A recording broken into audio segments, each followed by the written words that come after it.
everybody. Welcome to the live. We're doing a planning sesh. We're going to 16 different theme parks, and 14 of them I've never been to in my whole life, which is really crazy. But I'm excited for it. I'm really pumped. And so I figured, why not bring a bunch of people together who could possibly give us a good amount of insight on these theme parks, since I'm still so new on everything. And so I brought a team of people, which I'm really stoked for, that I want to introduce to you guys, that we're going to be hanging out tonight and talking roller coasters, which is really exciting. So we have Mid-Course Discourse, which is John. We have Justin, which is just in time for Thrills. And then we have Airtime Mike, the legend, with us tonight. And so pretty stoked, so stoked, all of us here in a few. So, but it is, if you're joining us after the live itself, I'm going to put chapters in there so that you guys can be able to see everything. So you can skip through. If you're like at a park later on, you're like, man, I'm at Six Flags St. Louis, then you can just jump straight to there, kind of thing. But we want to help you guys out, and we're going to help both each other out within this whole thing, because I have no clue. I am so lost when it comes to some of these theme parks. I mean, I heard of some great things, but we're going to kind of jump through. But before that, we're going to have some questions, because I know everybody's going to slowly come into the live stream over time. And so I want to give some simple questions, nothing too crazy for us. But we're going to put up some questions so that everybody can be able to kind of so you guys can be able to get to know each other a little bit more. Sound good? All right, cool. So let's get this around. Also, this is a new system, so I'm learning how to work this a little bit. But yeah, so we're going to ask home park coaster creds, top 2 coasters, and maybe a ride that you once said one and done and never again, because it was such a interesting ride for itself. So, but yeah, so who wants to start off? You made a ride? Yeah, you go ahead, John. Okay, I got it. Yeah, I'm John. Mid-Course Discourse is the channel, but as I'll actually start with, I'm intrigued by a ride where you said one and done and never again. That was, I don't even have I don't know. I think of myself as a roller coaster optimist. Like, even most rides where people are like, oh, that's pretty rough. I usually can find the silver lining. I feel like I'm pretty good at still just enjoying things for what they are. The one thing I failed to find a single positive quality about was flight deck at Canada's Wonderland.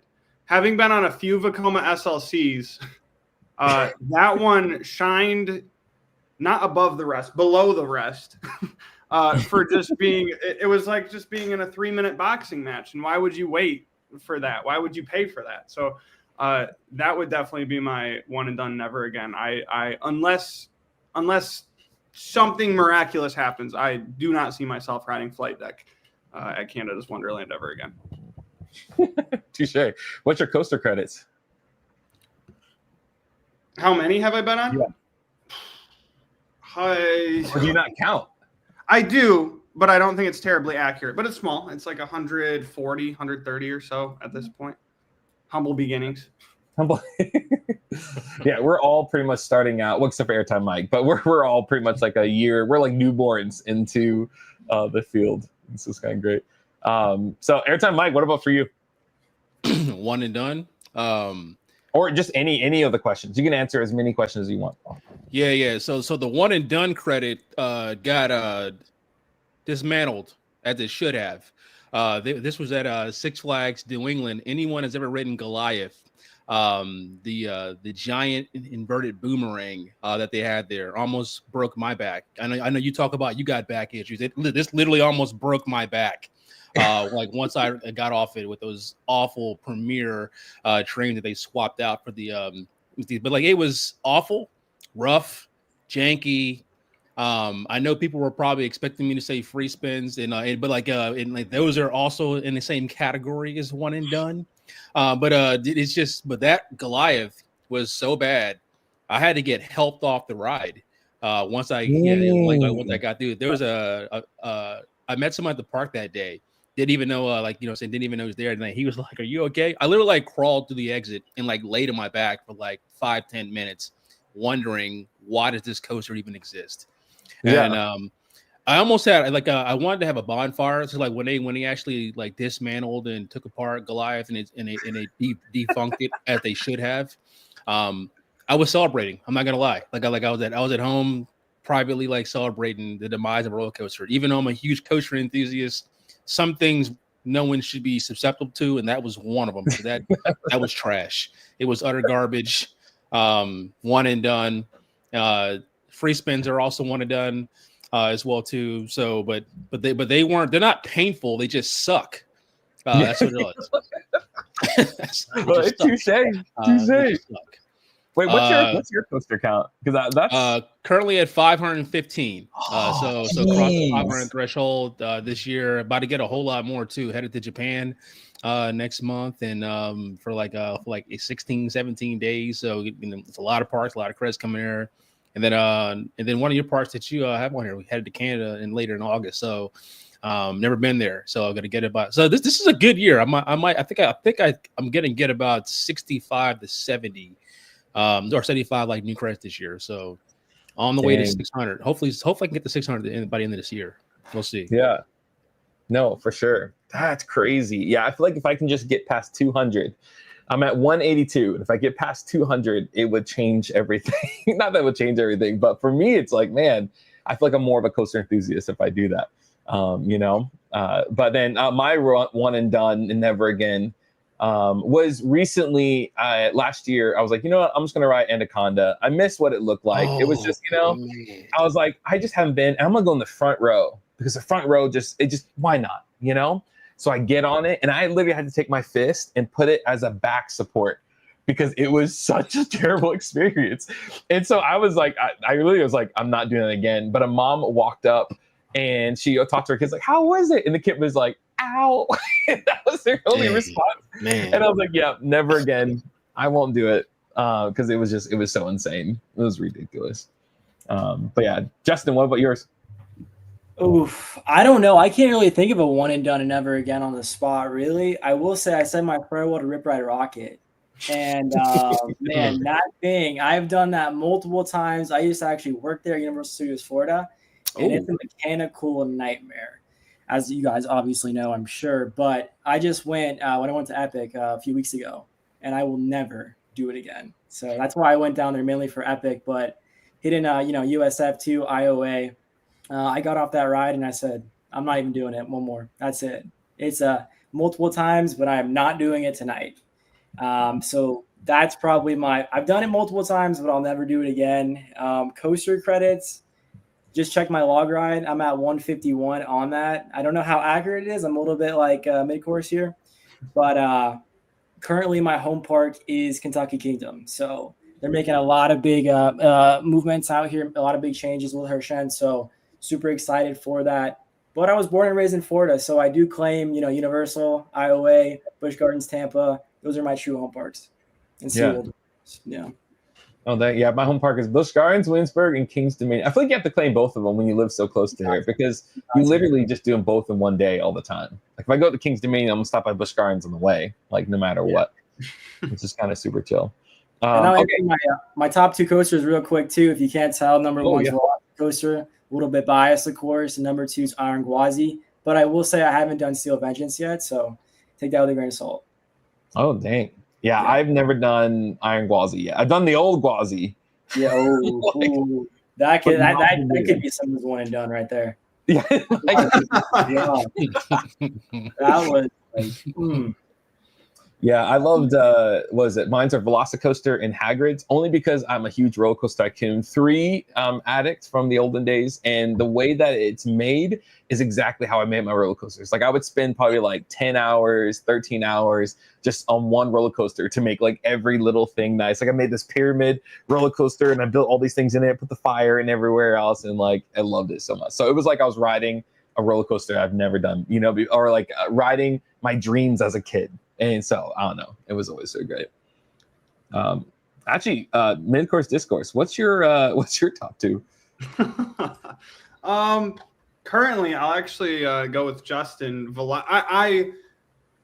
Whatever one I've been on most recently between Velocicoaster and Steel Vengeance is going to be my favorite between those two.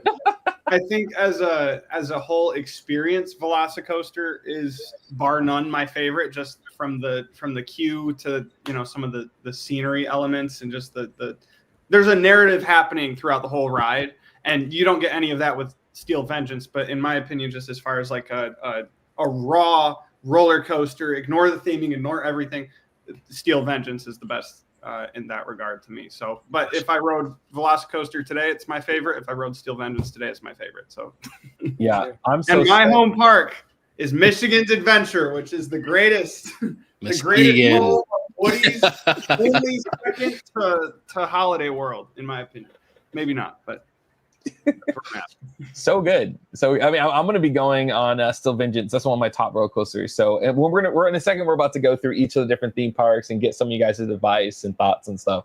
But Cedar Point, I put for 2 days. You know, not fun fact. Actually, it's just kind of sad. When I first went to Cedar Point when I was younger, I was like 18. And I went to the park and I actually was like, I don't like this park. I'm leaving. I only rode like 6 rides. Oh my.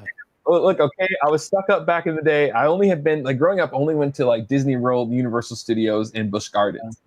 Those were the only parks. So when I went to Cedar Point, this is, like, 2005, so dating it, but 2005, and, like, Mantis was still a stand-up coaster. Top Thrill Dragster, it was always, like, it sprinkled and it was gone. So, like, it was just a whole interesting trip. But now I look back, I'm like, you idiot. Why did you not ride all these rides? Because I have a better appreciation, you know, for everything now. And so just kind of crazy. Okay, well, let's dive. Oh, actually, what are your top 2 airtime, Mike? Well, I'm a little disappointed because Justin just mentioned that his home park is Kentucky Kingdom, which makes him 1 hour away from Holiday World. And I don't know how Voyage is not in that top 2 list personally. That's just me. But Voyage is the GOAT roller coaster that exists out there. And then when it comes to number 2 for me, I love I-305, also known as Pantherian, also known as 305, also known as going through an identity crisis. But like that Giga coaster, it just does things that no other roller coaster can do. And those are the couple rides I like. I like rides that can just push the limits and that are just different and unique from something else. But like, yeah, those are my favorite too.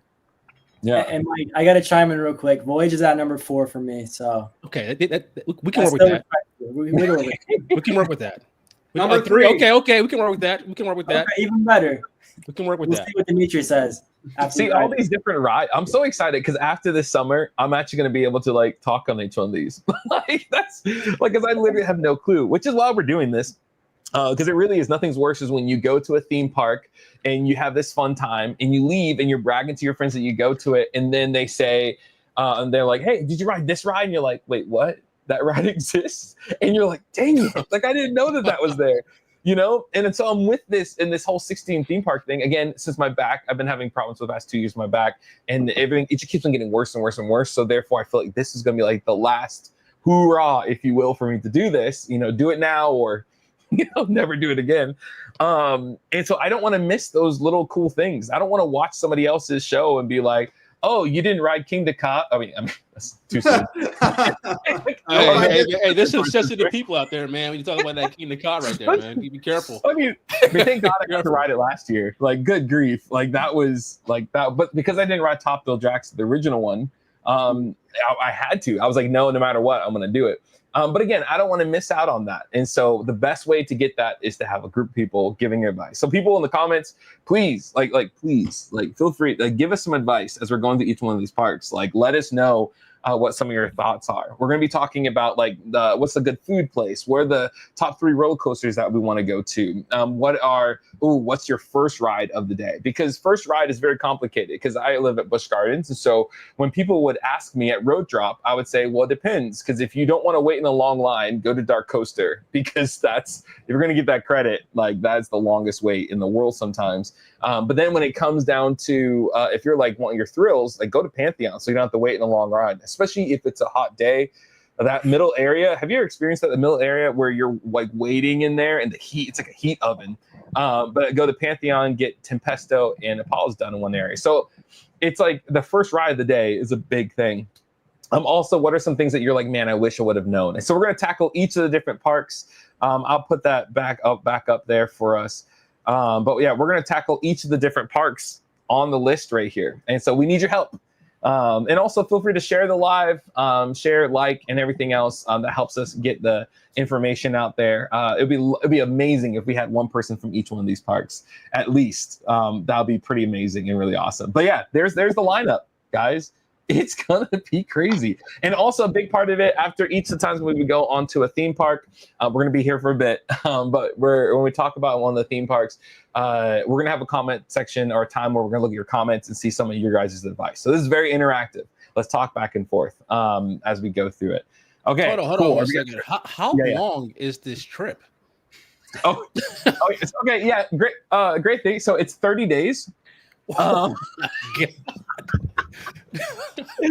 Yes, it's 30 days because again, with my back, I have to take it slow. So I can only possibly ride 3 to 4 rides per day, which means the way that I'm going to be able to get all these roller coaster credits done is by taking my time, which stinks, like I used to work like 38,000 steps per day was easy. I would do that like 2 days in a row. I did 4 Disney parks in one day. I did all 4 of them, did all the major rides. And then the next day went to Islands Adventure and Universal Studios. And the next day went to SeaWorld. And then I used to be crazy insane. Like everybody would be like, slow down. I'm not a great runner. I'm not physically fit to the best. But when it comes to theme parks, I was gone, I have no motivation. Same here. Same exact way.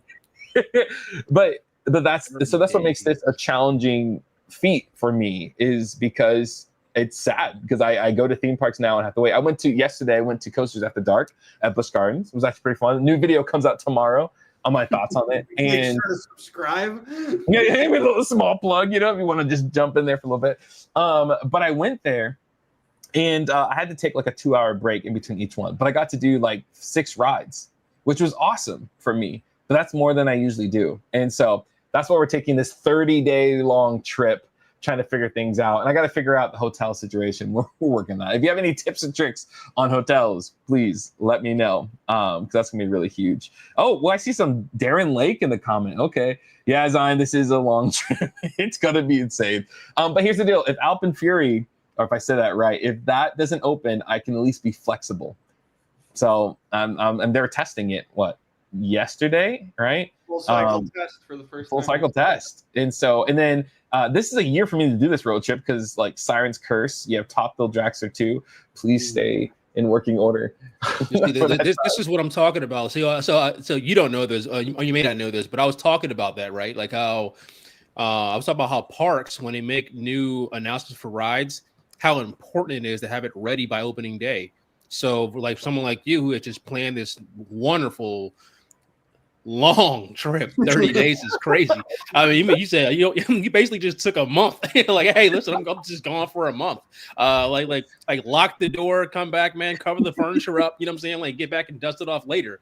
But it's just so important that when you make announcements for new rides, you got to have them ready by opening day. I just feel like that park should do that. Should like put more emphasis on that. And so, like for you, example, you got this trip here. And some of these parks, for example, like you're going to Cedar Point, Siren's Curse, is going to be a hit or a miss. Alpine Fury, hit or a miss. You going to Lost Island, hit or a miss. So it's like you got all these new rides that are open, that are opening up here that are not open, and it looks like when you get and hopefully one that just got back open and stays open in Kennywood. So my last one. I've been wanting to ride that thing for such a long time, which is crazy. So I'm just big on like parks. So that's why I appreciate a place like Kings of Maine for getting Raptor open on time. Even though they were a year late, I can't really give them credit, but they were a year late. But Great Adventures got their they got their super boomerang already going open, and I would say over Georgia, but it's currently down. So I guess they opened it up and can't keep it open. So I guess I guess that is it. But like I really hope that you're able to get all the new ones also as well. I really do. Yeah, no, for sure. And then that's why also Airtime Mike, I remember when we were talking before, you were like, what are you doing? Yeah. You talked to me about this trip before you made it. I was like, you said, well, how should I do this? And I was like, well, and like you gave me your list. You gave me your list of the parks. And I said, well, and then I think I told you talking about your bag. And I was like, well, there's some that you're going to want to for sure hit, and then some you may want to stop by. There's going to be some that you can do, like multiple days. Like when you go to, we'll get to it later on, but like when you get to Wisconsin, like you're going to pass like 2 or 3 after you leave Great America. That are like quick in stops, like you can get in there, ride it once, and then roll up out of there, and then like on a drive. So, but we'll chat about that later on. But yeah, I was like, man, 30 days. I've never in my life had 30 days off anything. So I get the summers off, which is nice. Truly exciting. That's nice. Man, just took a month off. You know what I'm saying? It's like, hey, I'm leaving in July. I'll be back in August. Well, here's the deal. Next year plan is I might get a Disney pass and a Universal pass and stay there for about a month and a half. Because it usually I can get these parts done quick. 45 days? 45 potentially days? Yeah. Okay.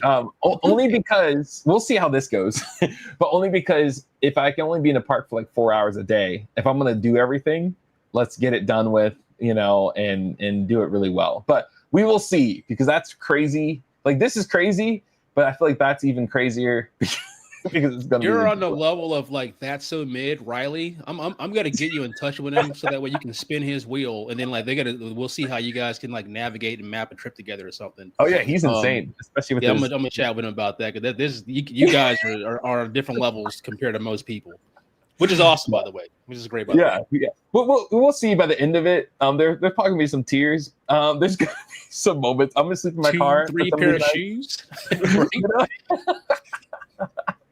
Yeah. But okay, well, let's jump on it. We're gonna go to our first one, which I need to figure out. How do you say this one? Is it Knoebels or is it? I can't hear you. Can't hear me? I can hear you. Yeah, I can hear you. Okay. It's like an old man. I can't hear. Oh no, he's not doing so hot. We'll see him in a second. But Knoebels. Is it Knoebels or is it Knoebels? Knoebels. It's called Knoebels. Okay. Knoebels. Okay, good. I heard that if I said that wrong, people will kill me. So I was like, how do I make sure I do this right? So basically, as we're going through, we're gonna ask like, so what first ride should I go to? Like what's the laydown of the park? What's the first top 3, the food and everything else? And then start going down. You're gonna want to hit Flying Turns immediately, like when you get to Knoebels. It's the lowest capacity ride in the park, and it's temperamental.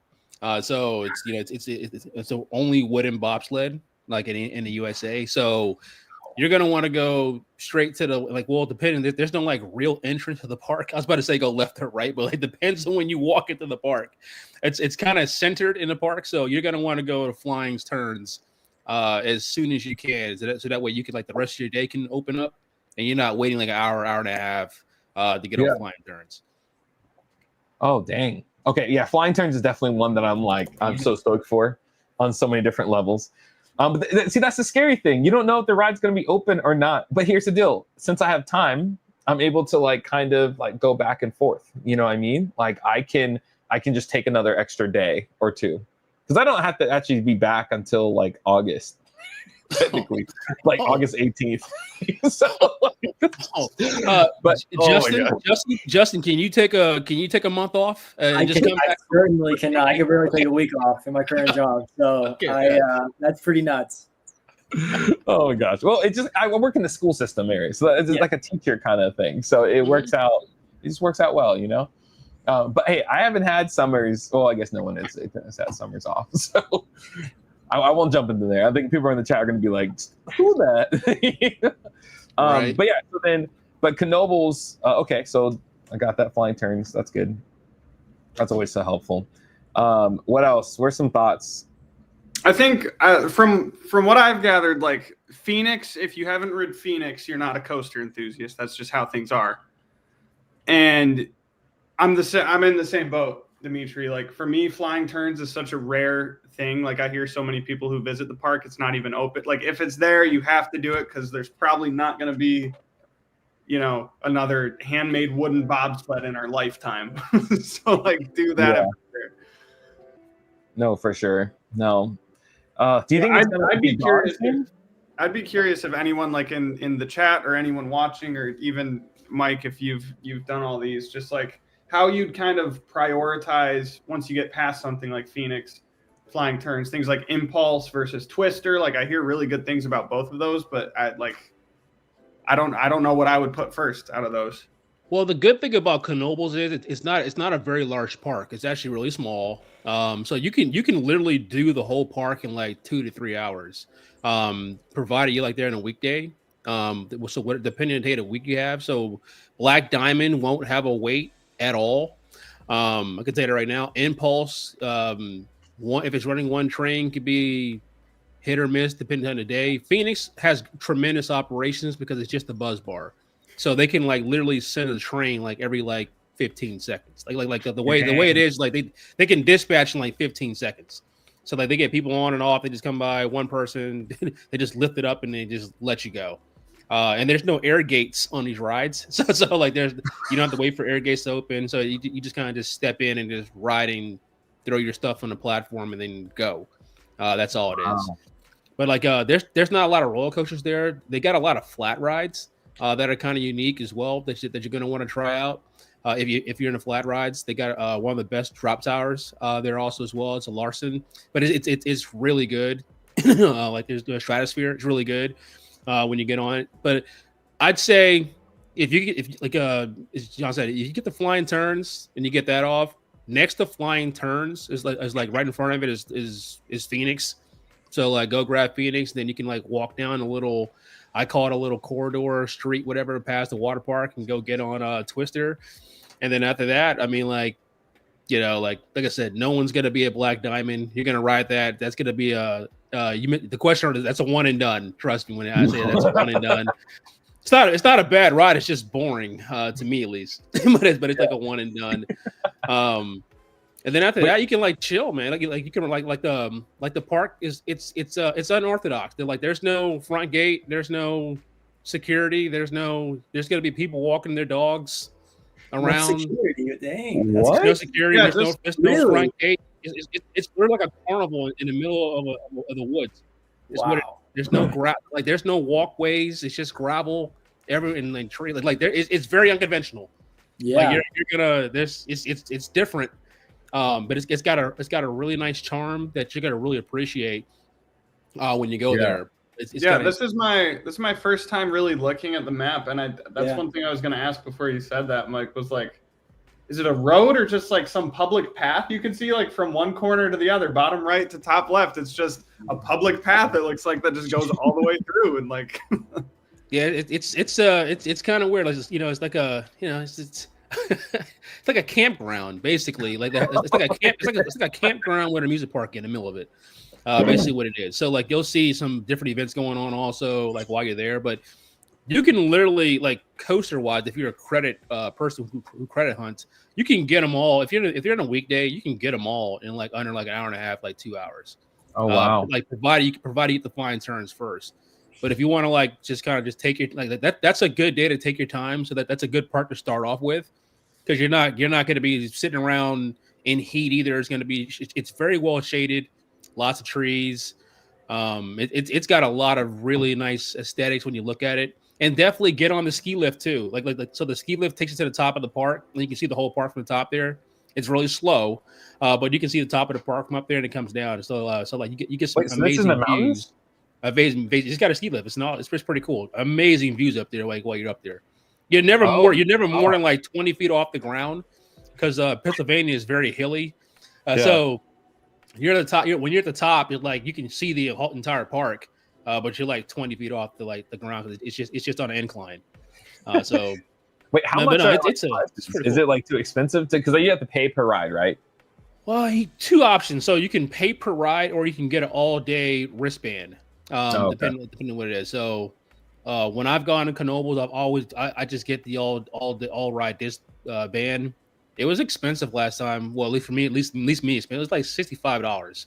So that's expensive to me, especially for a park that has like 6 coasters.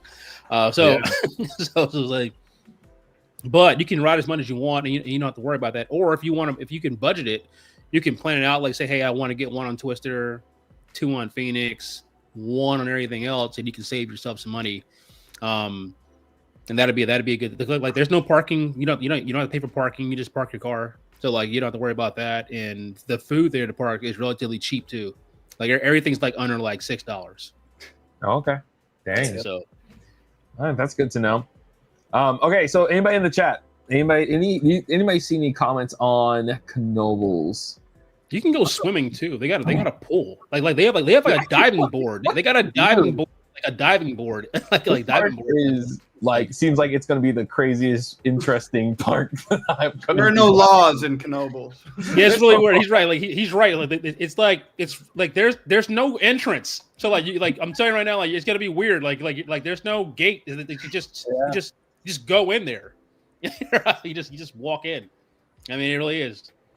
You're gonna see like people walking pigs, man. Amish. I mean, like everybody's there. It's very weird. Oh dang! I'm looking forward to Knoebels more than I thought I was going to look through it. Dang. But, okay. It's a fun park though. Like people love Knoebels. So it's got a very nice character like vibe at it that you're gonna probably appreciate. Okay. Slow day for you. Like I said, good. That's a good starting part because you don't have to worry about moving fast. You can take your time there. Yeah. All right. Good to know. See, this is so good. This is already. I'm like, okay, I know what to expect. I'm telling you, when you're going into this blind, it is like the weirdest feeling. It sounds terrible, because you can't grasp what you're about to go into. And I'm about to be filming this whole thing, and so we're gonna see, how things go. So, okay, let's move on to our next one. What we got? Six Flags. Okay, Darien Lake, right? Or am I saying this all right or wrong? Darien Lake, Darien. I always said Darien Lake. Darien Lake, yeah. That's what I Okay, Darien Lake. Okay. So people in the chat, feel free to start, giving your comment stuff, and we'll get to them in a few. But how many of you guys? So Airtime Mike, I think you're the only one that's been to this. Wait, have you? This is gonna be the Airtime Mike show. This is. He's the source of all knowledge. I got my 200 credit there when I rode Tantrum. At Darien Lake, actually. That was my 200 credit. Was at Darien Lake. Everything at this park is one train. Every single ride at the park is one train. There's no such thing as two trains. Everything's got one train at this park. That is one good drive for you, going from Knoebels all the way to Darien Lake, going to Buffalo. That's going to be a good little drive there. Like you're going to pass Kennywood, Waldemere, all that on the way up there. I know. It's like, because I can get to Kennywood a lot quick. Oh, I feel like the motivation to get to Kennywood would be a lot quicker. And Kennywood is actually, see, Knoebels is like right next to Dorney. So like you're like an hour from like Dorney. Ooh, maybe I'll get my free food from there. Yeah. So like, yeah, if you get yes. Yes. Stop by Dorney. Yes. So maybe this will be actually 18 parks. So technically I'm going to King's Dominion 2 days before I leave. And then I'm stopping by Six Flags America. So technically this is probably like 18, but we're not going to add those into there. Absolutely. Everything's one train at Darien Lake. This is going to be a interesting day for you. So if you don't care about coaster credits, I kind of do, but you do. Okay, if you do, I kind of do, but I need to do the ones that I can actually do. I'm trying to help you out here because I don't want you to get in a car with a bad back. Like if you go out there and you get on a Monty Racer and then you're like, wow, that's one of the roughest coasters I've ever ridden. Like that's a terrible like SLC. Like it's a really bad SLC. Oh, is it? Gosh, is it okay? Is it as bad as what is it? Six Flags America? Yes, Monty Racer or whatever it's called now. It's a sidewinder. Yeah, so like what it's called. I did the new version of it though. Thing, yeah, it's gonna feel similar to that. But I haven't ridden it since 2019. But it's gonna feel similar to that. But yeah, you're gonna want to go ride Superman. It's awesome because you've been to the one in Maryland, so it's a mirror of that ride. Well, you're gonna understand. You should be all right. Okay. But you're gonna understand why the straight track exists when you go to Darien Lake. Oh, this is that roller coaster? Yeah, you understand. So like it'll make sense. It'll make sense when you ride it. Like, oh, this is why they're a straight track. We're literally going over the lake. The straight track. Oh dang. Was it the Connexpert or the Connexpert. the Connexpert was talking about. The first one says Mind Eraser has 2 new vest restraint trains this year too. Restrained trains. Okay. And then he also says Viper has 2 trains, but they only run one at a time. Ah, dang. Let's see. Oh, that's so. What other rides have 2 trains then? But they still just run one. It's one train. Everything's one train. Dang. Never really seen anything like that before. They like at a major well, I mean, it's a large park, but it's but it's everything's one train. But that's kind of cool that Predator got a second train. I mean, it literally void his own trains. Sorry, I'm trying to move you guys around so we don't just take out mid-course discourse. They're removed. Get him out of here. I was like, he's not here. He's not here with us. From the sound of it, from what Connexpert is saying, a lot of these rides are getting like a second train in their arsenal. But to your point, Mike, it seems like a lot of them are still consistently running one train, maybe just having a second as a backup. Yeah. Are there like long lines at the park? Oh, sorry, go ahead. Yeah, I just want to say, I heard you want to do the Sky Coaster there, man. I'll pay for that purchase. Oh, gosh, Sky Coaster? Did you do those? Have any of you done that before? I've done 2. Yeah, I've done a few. It's scary. Awesome. Oh, geez. You already upcharged, man. I got you. I want to see a video of you doing it. Oh, that's going to be bad. You're going to see the screams of like hell that comes through.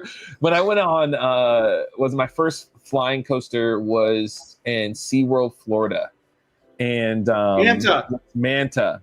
And I've never, like, I generally don't cuss that often at all. But that roller coaster, the pretzel loop, I was sitting next to a worship pastor too. It was the most awkward moment. And I was like, I'm so sorry. I just didn't know. I didn't know. You know, like, it was so bad. But it was, I mean, I wonder if I ride it now. That ride still terrifies me to this day because I'm like, but the pretzel loop Tatsu wasn't bad at all. Like, that's why I didn't ride Tatsu for the longest time. And it actually was pretty decent. So I need to go back to that one. Yeah, Manta. I credit Manta with being the coaster. I rode it like the year it opened or the year after it opened, like 2009 or something. Yeah. I count that as being the coaster that gave me the enthusiast bite. Oh, that was the one that got me. Really? Mine was Kumba. Kumba. Those Florida B&Ms, man, they'll get you. Mm-hmm. Gosh, right. I haven't been in Kumba in like years. I heard it's gotten a lot rougher, which makes me kind of sad, but it's okay. It was shut down for a while too. I think it's up and running again, but that was a bummer. Yeah. That was a sad day. Connexpert saying their Sky Coaster goes over the water and there's giant fish in that lake too. Giant fish? Okay. Piranhas, right? Yeah. I just get dropped in there. Don't fall off the Sky Coaster. We also said Predator also got a second train this year in a new Titan track, but they only run one train at a time. But yeah. Okay. You said when in a prior conversation you're big into the arrow loopers. So I don't know where to prioritize arrow loopers because that sort of thing seems to be at odds maybe with having a bad back and also loving arrow loopers. So even when I ride Loch Ness Monster, I do Loch Ness Monster probably once a month, even though I go there like every single week. Because even on media day when I was riding it, I only got 6 rides in and I was like, okay, I gotta stop. This is too much. Okay, so what should be my first one that when I run into the park, what should I go to for the first one? Go on to Ride of Steel. If you like Ride of Steel or Tantrum if you can. Like one of those two. Okay.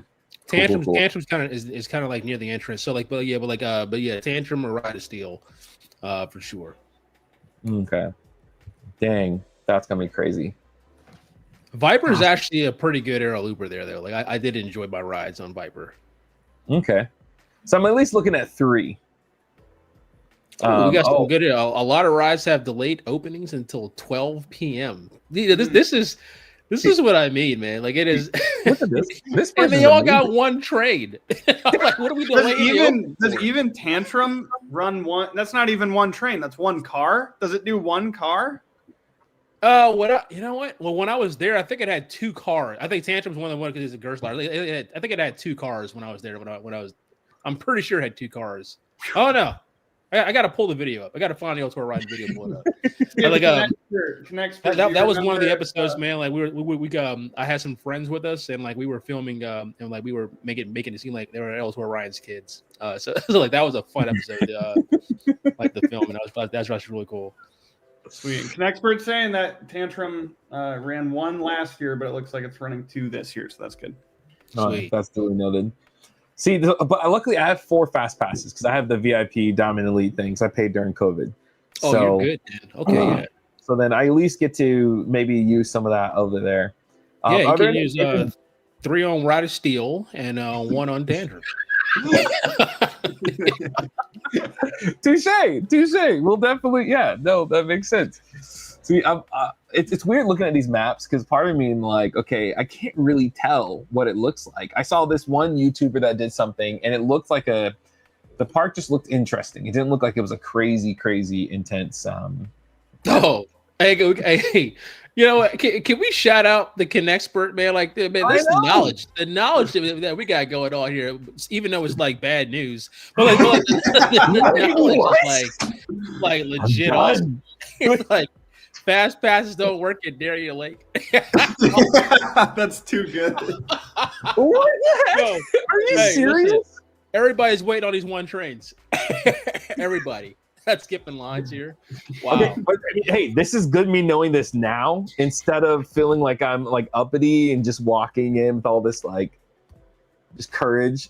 Darien Lake has its own fast lane system. Its own fast lane system? Are you serious? Sorry, I need to hide my emotions. This is a big hurt, you know? Yeah, man. You can scrap this park and just go to Kennywood. All right. Oh man, this park seems sad. Might not be on my bucket list. Let's just say that. Yeah, but here's the great thing is I'll film it, and I'll be able to share with the world what my opinion is on it. Dang, that's sad. Okay. I heard that what is it called? When I reached out to see like hotel or something, there's something where I think they don't have a hotel. I forgot which one it was, but something was wrong with their hotel stuff. But hey, Killer Vic. Man, oh my gosh. Okay, so is there any special food places that I should know of? Not the park. You're in Buffalo, so like you're in Buffalo, so like they got some good like buffalo wing spots outside of the park. So don't go to the park. Wait, does my food thing work there too? Oh, your meal plan should definitely work. Okay, yeah, you need to. No, they have their own proprietary meal. Knexpert, I need you right now. Tell me the the truth. Got their own system, their own food system. That's awesome. Does the meal deal work for that one? Okay, I'll be looking for your comment, Knexpert. That's fine. Darn, honestly, man. Their food offerings look pretty well fleshed out as far as it being a small park. It looks like there's a lot going on here. You guys were good. It works. Knexpert has come in clutch. Like, all right, Knexpert, man, like you're gonna be my guide when I go up there. That's tell Knexpert to swing through, man. Like when you're up there. Jeez. Hold on. Knexpert, what's your home park? Let's follow that. Oh yeah, what's your home park? Yeah. Oh my gosh.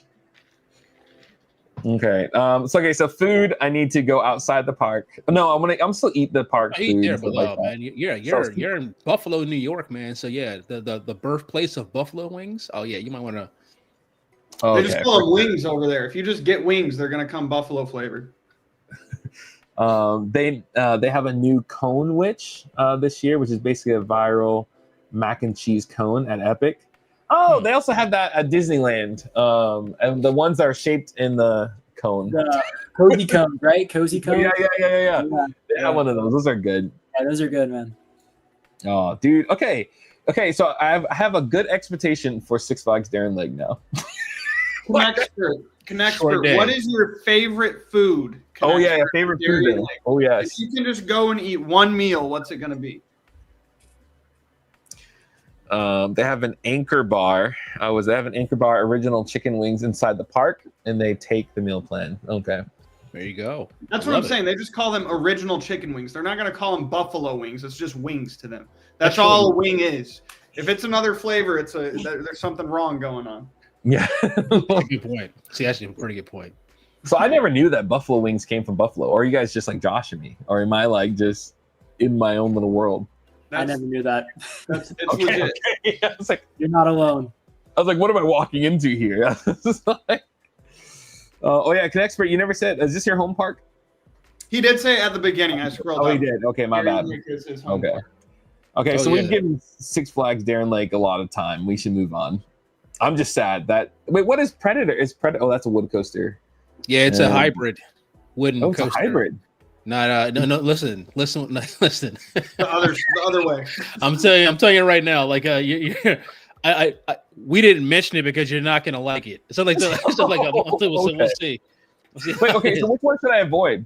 Oh, my camera went away. Which one should I avoid then? I'm not a fan of Mind Eraser if you don't like Macomb SLCs. Predator didn't have Titan Track when I wrote it when I wrote it, but it wasn't a good experience. But I hear it runs better with the Titan Track. But it's just an embarrassment that Voyage's trains, that's what it runs on now. Old trains, original trains runs on that track. It's pretty sad. Really? Yeah. It's pretty Predator is 100% Titan Track now. Best coaster in the park. Whoa. Yeah. Almost 100%. What? Okay. Well, maybe it's a yes. Yeah. There you go. Well, there you go. I'm just my gimbal. It's the real. It's like, almost a real hybrid. He's trying to get the camera right. Once Dimitri gets that going, it's go too. This is me prepping for Darien Lake. This is what I should expect on here. Okay. I will say this, like my trip to Darien Lake was like a good day. Like even though it has like everything has one train, the park wasn't very busy. I was able to like ride everything with no problem, and all the rides were open. So Moto Coaster and Viper, those are still worth checking out. Moto Coaster was the only one I didn't ride. Actually, that speaking of me, I got to take back my words. Moto Coaster wasn't open like when I was there, but every other ride in the park that was open, I was able to get on with no problem and ride everything. Rose's recommendation, Dimitri's avoid the whole park. Okay, guys, I'm gonna hold my camera for a little bit, only because I remember I was literally looking down and I was like, okay, I need to plug one more thing. I had one thing plugged in and I just forgot about it. And I was like, okay, whatever. And it just goes limp and it was just terrible. Okay, let's move to the next one. Let's see. Ooh. Okay. All right. See, yeah, so apparently we go from a really rough park and we go to something pretty decent, pretty amazing. Phenom. Right. So people in the chat that Canada Wonderland is like your jam. This is when you start jumping in as we talk about this. And you're gonna need a fast lane. Let's just start there. I get one, the Prestige Pass, but that's not going to be enough. You got 2 days? He's got 2 days. You're gonna need both days. So I'm going here the night before to get my meal. And then after that, I'm going to the day so I can get my 2 meals and then ride stuff the next day. And then when I leave the next day, the fourth day, then I'm going to get in the park, use my fast pass, and then leave. So what days of the week is Canada's Wonderland going to be for you? Oh, geez, I got to bring out the Google. It's over. Is it over? If it's over a weekend, I had no problem hitting pretty much everything on a Sunday. Because the first half, probably just before noon on a Sunday, dead. And I don't know if that's going to be consistent throughout the summer, but I pretty much hit everything in the park in the first 3 hours, and then lines got crazy. But as far as things to start with, there's plenty here I feel like you'll like. But the thing that was recommended to me and worked very well if you're looking to do it is the Guardians of, Wonder Mountain's Guardians. It's like a roller coaster shooting dark ride hybrid. It's not incredible, but I did enjoy it. But very, very low capacity compared to a lot of the other rides. So that's definitely what I would hit first. And that kind of spits you out right by Yukon Striker. You can kind of pick where to go from there. Okay. Is that like a VR one? How does that work? No, that's just I don't think there's any goggles. I think it's just 2D screens. I think I don't want to speak falsely. I know there's a few rides like this that they like started with 3D and then they backtracked. I don't know if this is one of them. See, I went in 2016 and I don't remember doing that at all. I don't know if it's newer. I'm not sure, but I didn't do that one. At least I don't remember. It was. Oh, we can't forget. This reminded me, mid-course discourse. The night before, we have to go to Dragon Mountain. This man is holding on unbelievable hope that Marineland will open there, which seems to be a park that is going forever. Like they haven't had their Aero Looper going in a couple years. This man is holding out that they will open it the day of just for him. Hey, a man can dream, okay? That ride looks amazing. Again, my Aero Looper, my Aero rides. I'm trying to do them all, you know? That's never going to happen, by the way, but it is what it is. Okay, for some reason, my gimbal is not turning back on, so this is just going to be fun. That's fine. Dimitri, you're going to get your final Giga credit, right? Yes. That's awesome. Yes. Yeah. Ooh, I'm curious to see where it ranks for you. Yeah, I'm excited for that because I don't know. So my number one excitement for this one is Alpenfury, but it also is, what is it? What is their the suspended coaster? What is their like the iron? What is it? Vortex. Because when I was at Magic Mountain last month, it wasn't open. Ninja wasn't open, and I was like, oh, great. And did it open or is it still down? Because I think you bought Viper at Magic Mountain. No. Ninja. I mean Ninja Magic Mountain. I think it's still down. Yeah, may not. The whole kind of closed right now in Magic Mountain. I would definitely. I think Vortex is actually. I hear it's really good. It says like one of the best, like one of the best ones. If you've done or you like the bat at Kings Island, this is just to me what the bat. It's like a slightly beefed up version of the bat. I think the bat going into like that valley in the woods is super cool, but this going off the mountain into like this grassy area above the water is like an even better setting, and it just feels a little more out of control. And I think it's like 5 or like 3 feet higher. So it's like there's no real difference there, but something about the way it runs, it feels like it's a little more. So is it like Big Bad Wolf level? I never rode the original. I haven't even been to the park. I mean, sorry, I mean like Airtime Mike. My bad. I've never been to Kansas Warren, so this is the only park in your list that I've not been to. So like I'm literally taking notes from my August trip.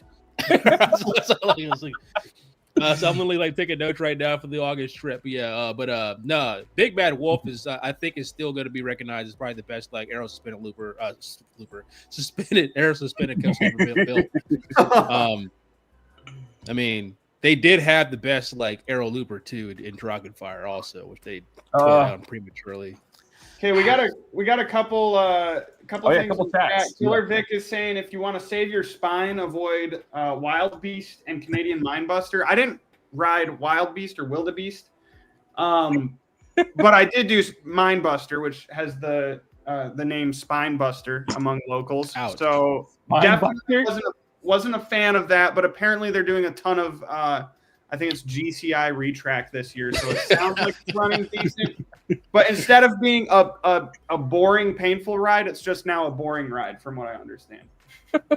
One of them is getting gravity group treatment or retracking. I can't remember which one it is. That might have been it. It might have been gravity group actually. It's like finishing up this currently. Vic will probably know what that is, but I'm laughing at Vic because he said Canada One's got 4, soon to be 5 top tier coasters. And like everything else is trash. It's got that reminds me a little bit of kind of like Carowinds. It's just like they got their top 4, top 5, and like they have no balance. It's just a drop off the cliff, like for like everything else. But that's definitely how the park felt. It's like Behemoth was one of the better hypers I've been on. Leviathan, probably my second favorite Giga. Yukon, probably my favorite dive. Nice. And then it's just like the worst SLC, the worst Zamperla flying coaster, which thank goodness they took away. You get 2 of the worst wooden coast. Like you're right. It is a complete two ends of the spectrum. There's no nothing to ease you from. I'm surprised you like with Leviathan better than Intimidator and Fury. That's surprising. You said you're ranking number 2?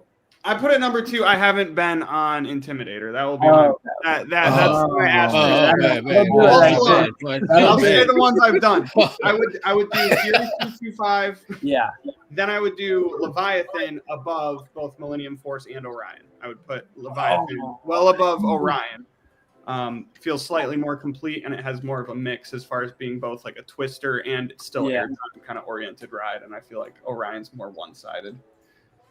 No, I don't love Orion. Just to preface with that, I don't love it. I don't love it, man. It's oddly too smooth, which is weird to say. You talking about Orion? It's got the worst element on the Giga Coaster. It's supposed to be a wave turn that's like 200 feet above the ground, and it does literally nothing. I do think that one of the better Giga elements is right after that, or before. Is it right after the very low speed hill after the turnaround? I think is Orion's best element. That's definitely got some stuff going on. But yeah, Vic, any tips? Any if we pivot away from rides towards food, is there any go-to lunch dinner spots that you can't miss at Canada's Wonderland? Where are my Canada people at, man? I got so many Canadian friends, man. I need them to chime in. Yeah. There's a Killer Vic with those 2 woodies are the worst I've ever been on. Also avoid flight deck. Wait, they have a flight deck here? Yeah. You must have missed that list there earlier. My bad. John there. I was trying to fix the tragic. That's a tragic ride. I'm gonna have to rewatch the stream after this. I have it propped up right now. Like I don't know what my gimbal's doing, but it's not feeling hot right now. An expert said, I think in response to my food question, Beaver Tails. It's a good spot. Oh, Beaver Tails. Okay, that looks pretty decent. Okay, so Kennywood got 4 soon-to-be top 5-tier coasters, and the rest are trash. Yeah, well, confirmed from all that everybody else talking about it. Jeez. I hear this park is like pretty though. That they my girl, she said it's like one of the best entrances to like any park. It's like when you walk in there, they say it's like gorgeous. Like when you walk in there. See, I'm excited for just a mountain coming back. Like I know it's not Volcano. Like I miss Volcano tremendously, but it's kind of cool the concept of the mountain. I think that's why I'm maybe more excited for this park. It's just looking at the mountain. And Alpen Fury, I'm excited for that too. But I think Alpen Fury is far more the spiritual successor to Volcano as opposed to Raptor being a launch coaster that shoots out of a mountain.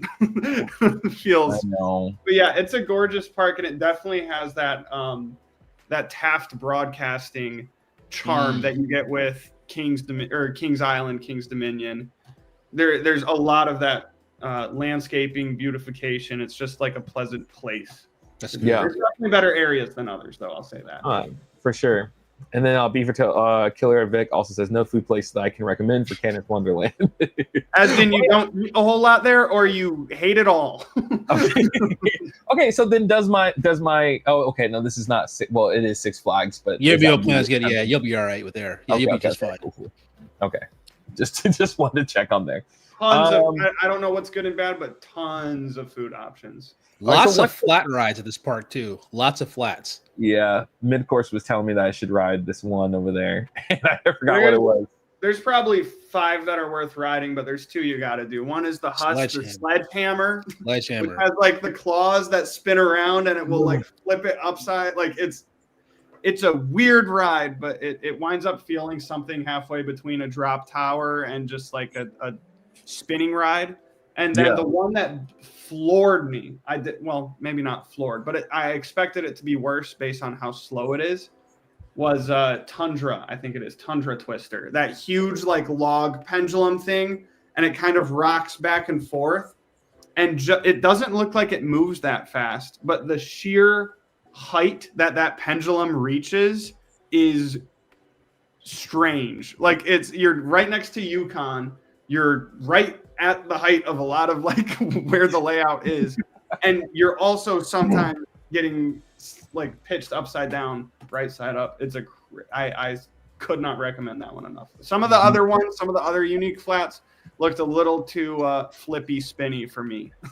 So then, what should be my run to? Like my first ride of the day. Oh, okay. Besides Alpen Fury, if it's open, which is probably not going to be open. But what's my number one to go to? Capacity wise, I think Wonder Mountains Guardians is the best bet, just because if that gets a line, that's going to crawl. If that's something you want to do. Otherwise, like the longest lines I saw while I was there was for Leviathan. That actually got. I'm sure it has great capacity, but I think just the hype around it drew enough people that it just destroyed every other line there. I wound up waiting. I probably will just do that one first, anyways. What about Behemoth? What about Behemoth when you went? Behemoth was less of a problem for me. That could definitely still get lines, but it did not have the same problematic wait times as Leviathan did. Behemoth also something to know. I don't know if who you're going to be with at this park. I want to say Yukon, definitely Yukon, Behemoth. There might be one more that I'm not remembering. Those two have single rider lines, and they were quite effective. So Behemoth especially puts you really far up. Actually, both of those do. So Yukon and Behemoth, I would not worry about as much as far as like hitting super early, because even if it has a decent line, you'll have a way to still cut that down a lot. Okay, that's good to know. Gosh, dang, this is one I'm excited to film. Like, just I like the general. Silverado ones. Yeah. And I will say, it's not at their top, but if you're a Aero Looper fan, Dragonfire is a good time because it's got the back-to-back vertical loops right off the drop, and that's definitely a classic Aero gray out situation. No, for sure. Mike, you're about to say something? Oh no! I'm saying like this is this is a part for me. So like I just love hearing the feedback here from like John. So I love hearing all this stuff because I'm a credit guy. So like I'm gonna try to, and I've got like a day and I've got like almost 2 days of Canada. So I'm gonna try to speed run. I'm a rope dropper. So like that's me. So like because everything comes down like when you get to the park. So like I'm a rope dropper for a new park. So I'm like as soon as that park drops, boom. Gonna hit one of the Guardians and then get off Guardians and then whatever's like next to that, hit that out, maybe knock out the Giga and then like head over to if Alpen Fury better be open by August. Let's put it that way. So it better be open by August. So better be open by August. So then hit Alpen Fury. That I'm hoping that with Alpen Fury being open, it just directs a lot of traffic that way. So that way I can just hit everything else also. But it's like here he's a bat. He said so. Killer Biscuit got some good things. Hit the bat. Or do they have Yeah, they have a bat. Because those things get So hit bat early if you want the credit. Volks will come and boomerang if the line gets busy quickly. Oh, I will say too. This was one that had such a long line. I just skipped it altogether. You've probably been on the same ride. But their backlot stunt coaster. I don't know if it was. Oh, I don't need to do that one. Yeah, then you're good. But like for you, Mike, if you're just credit hunting, it was probably Leviathan and but I know I can right ride it. there as far as too long. Line. Is it rougher than the one at King's Dominion, or is it? Oh, you haven't been. Okay. And I didn't ride this one. John, we need to didn't ride this one either. I think they all run the same. I think they pretty much all run the same. It's just that some got effects and some don't. Katie. So, dude, I went on it, and it's weird because you just sit there on the ride, and you know what's supposed to be happening, and nothing's there. It just wait.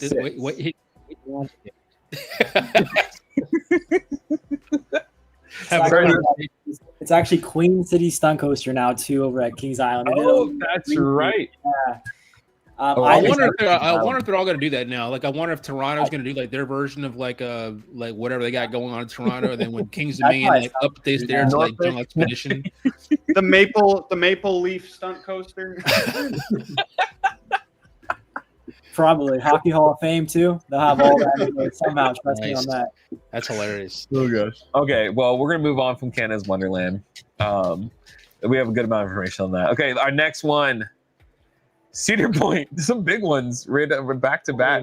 So here's the deal. I haven't been back to Cedar Point since 2005, which means whole new park. Well, that's like 37 credits in like a 2-day period, man. That's amazing. I don't. Okay, now do you count Mantis since it's now separate credit? Separate credits. Okay. Separate credit. That's how I do it. That's how it is in my list. I don't care how you.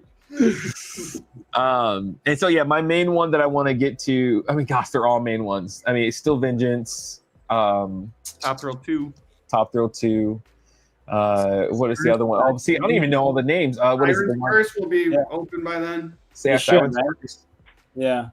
Roller coaster capital of the world here, man. Like, this is great, man. Raptor, Gatekeeper, Maverick, Millie. I mean, like Steel Vengeance, Gemini. I mean, there's just I've done Land Force, like Magnum. There's just so much to do at this park.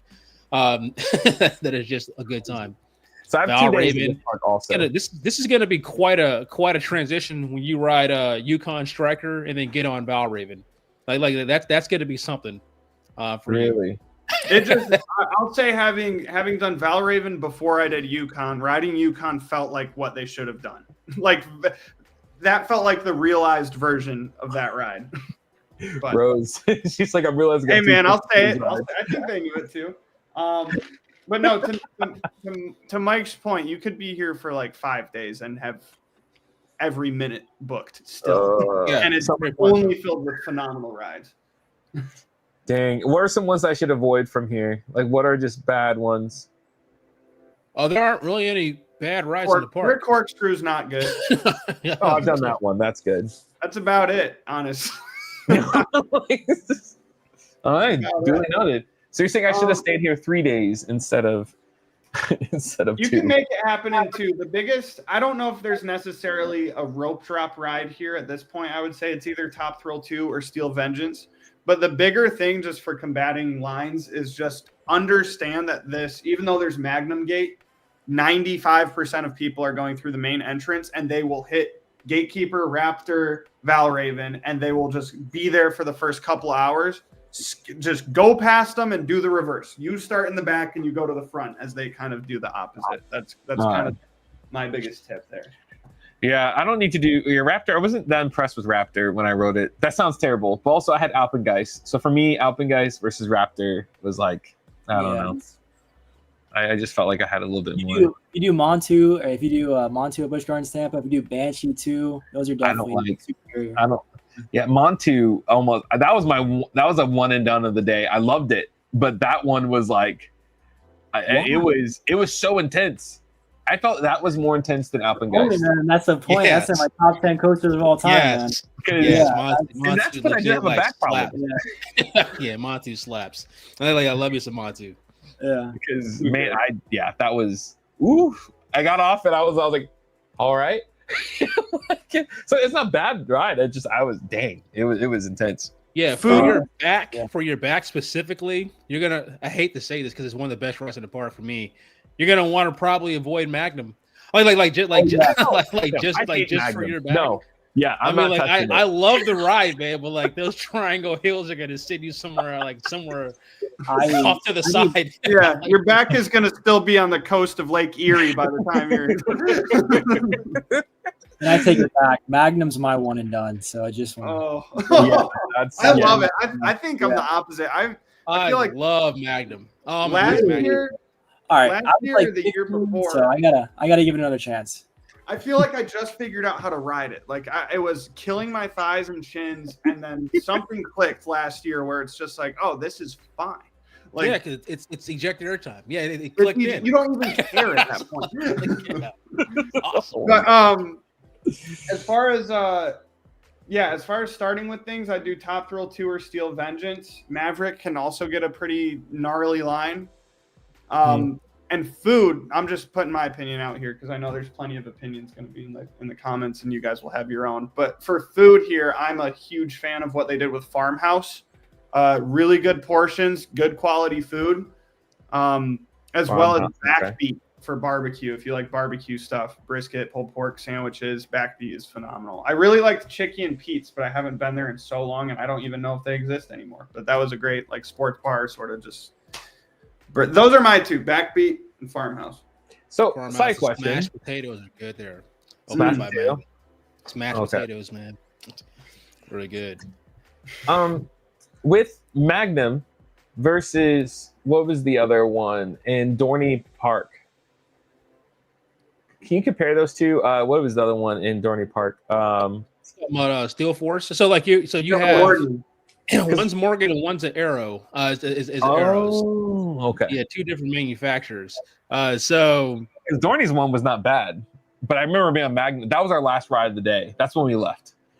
Yeah, it was Magnum for Cedar Point. Different kind of rides. This is so your trip here is going to come down to where you stay.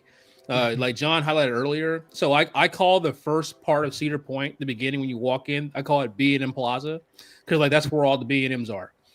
So like all the B&Ms are in front of the park, like all of them. They're all right there. Rougarou, Gatekeeper, Raptor, Valkyrie. They're all up the front. Now in the back of the park, I call it Ira Alley. Right, that's the Intamin, the RMCs, and Arrows. Like, they're in the back. I like to hang out in Ira Alley. Like that's where I hang. But if it depends on where you're staying. If you're like on site at the resort, I'm not sure if you're not there or not. If you're staying at Breakers, I'm not. Okay, so because still, I think still Vengeance is like almost a mile from the entrance. Like when you walk into the park, that's how far it is. And you're gonna have to pass Maverick and all that on the way there. So it's literally the coach that's the farthest away from the entrance. Okay. But the people who stay on site, they're gonna beat you there because like they're just gonna walk right out of like Breakers and go straight there, and like they're gonna have a closer entrance to get there because they're going from the backside of the entrance. All of the, well, I only tried like one out of the 3 or 4 trips I did last year, but the one this year as well. Sometimes Magnum Gate is open to the public and sometimes it's not. So that seems just to be like luck of the draw on the week, whether they close it or open it. Last time I went there, I thought it was closed, but apparently they just coned off all the entrances except the furthest back one. And then you could go park by the water park. So it might be worth checking because to your point, Mike, a lot of the stuff, especially the stuff you might want to start with, like Top Thrill 2 is actually right next to that entrance. Steel Vengeance, not like you literally walk in right there. Yeah. You're literally walking right there. So that's all I want. I mean, if I do those two, I'd be pretty happy. I mean, I'm going to do more, obviously. Dang. Okay, it's crazy. It's kind of crazy because if Siren's Curse is open, the crazy thing is like people, it's gonna split. So like if when you walk in, people are probably gonna go straight to Siren's Curse, and like you'll be able to just pivot to the right of that little divide right there, where Corkscrew is and Top Thrill, and just be able to go straight to Top Thrill too. In the back there because everybody's going to fill up that left side of the plaza in the front over there and that whole thing by right there in front of Millie. And so like, because everybody's going to go ride Siren's Curse, the brand new shiny tilt coaster, that's going to leave all the other rides on the right side, like all like vacant back there. So Top Thrill 2 might be the go-to, like when you walk in there, provided Siren's Curse is open. And if you want credits, I'd probably go hit Wild Miles early too, since you're going to walk right by it anyway. Ooh, dang, you're right. You know, I just need you guys with me. I'm now. I'm just like, just drop everything, guys. I'll pay for you. No, I'm joking. You said a month, right? You said a month, right? It's a small thing, okay? Just 1 month, 30 days. Dang it. Killer Vic has a couple ride notes and Rougarou. How do you say it? Rougarou. Well, I call it Ruger Rough. It's rough. Oh, geez. So if I sit towards the front, it'll be a bit more smoother ride, I guess. That might be if you're not trying to go 100% on the credits, that is one that maybe would be. Okay. Right on by there. Yep. Okay, cool. Good to know. Tay, Magnum is a rough ride too. Yep, we agree. No, it's not. Oh my god, people, man! I was gotta stop the Magnum hate, man. Magnum's awesome. Magnum's awesome, man. Then Vic saying good food options are Backbeat, the Grand Pavilion. I forgot about. They actually have great stuff. Corral and Farmhouse. Well, I'm gonna eat how many meals there? 1, 2, 3, 4. I'm gonna eat 6 meals there. So Yeah, Nice they hit stepped it up. full list. Vic, give us 2 more. We need 2 more. Dude, I don't think I'll be able to ride all these rides. Okay, the way that I'm surviving on this trip is I'm using my Six Flags pass food stuff because I get 2 meals and a snack, and then I'm using my Cedar Fair 2 meals. So You're good.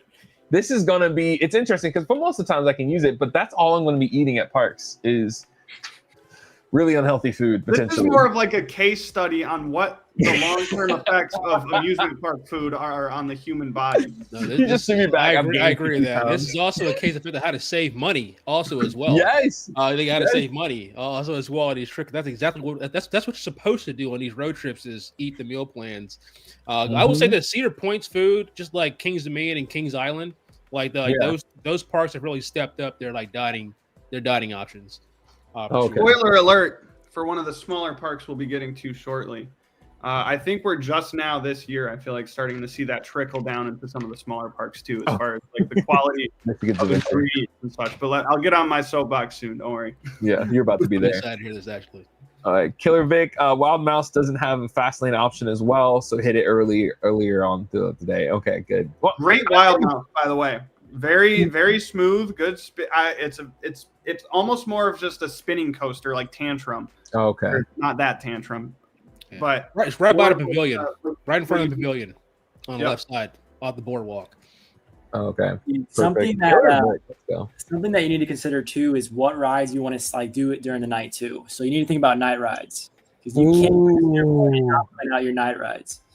And rest in peace, Wicked Twister too. By the way, good ride. I love that one. Yeah, right. Justin's right. Justin's right, man. Good ride. By the way, I love Intimate Impulses. Yeah. Dang.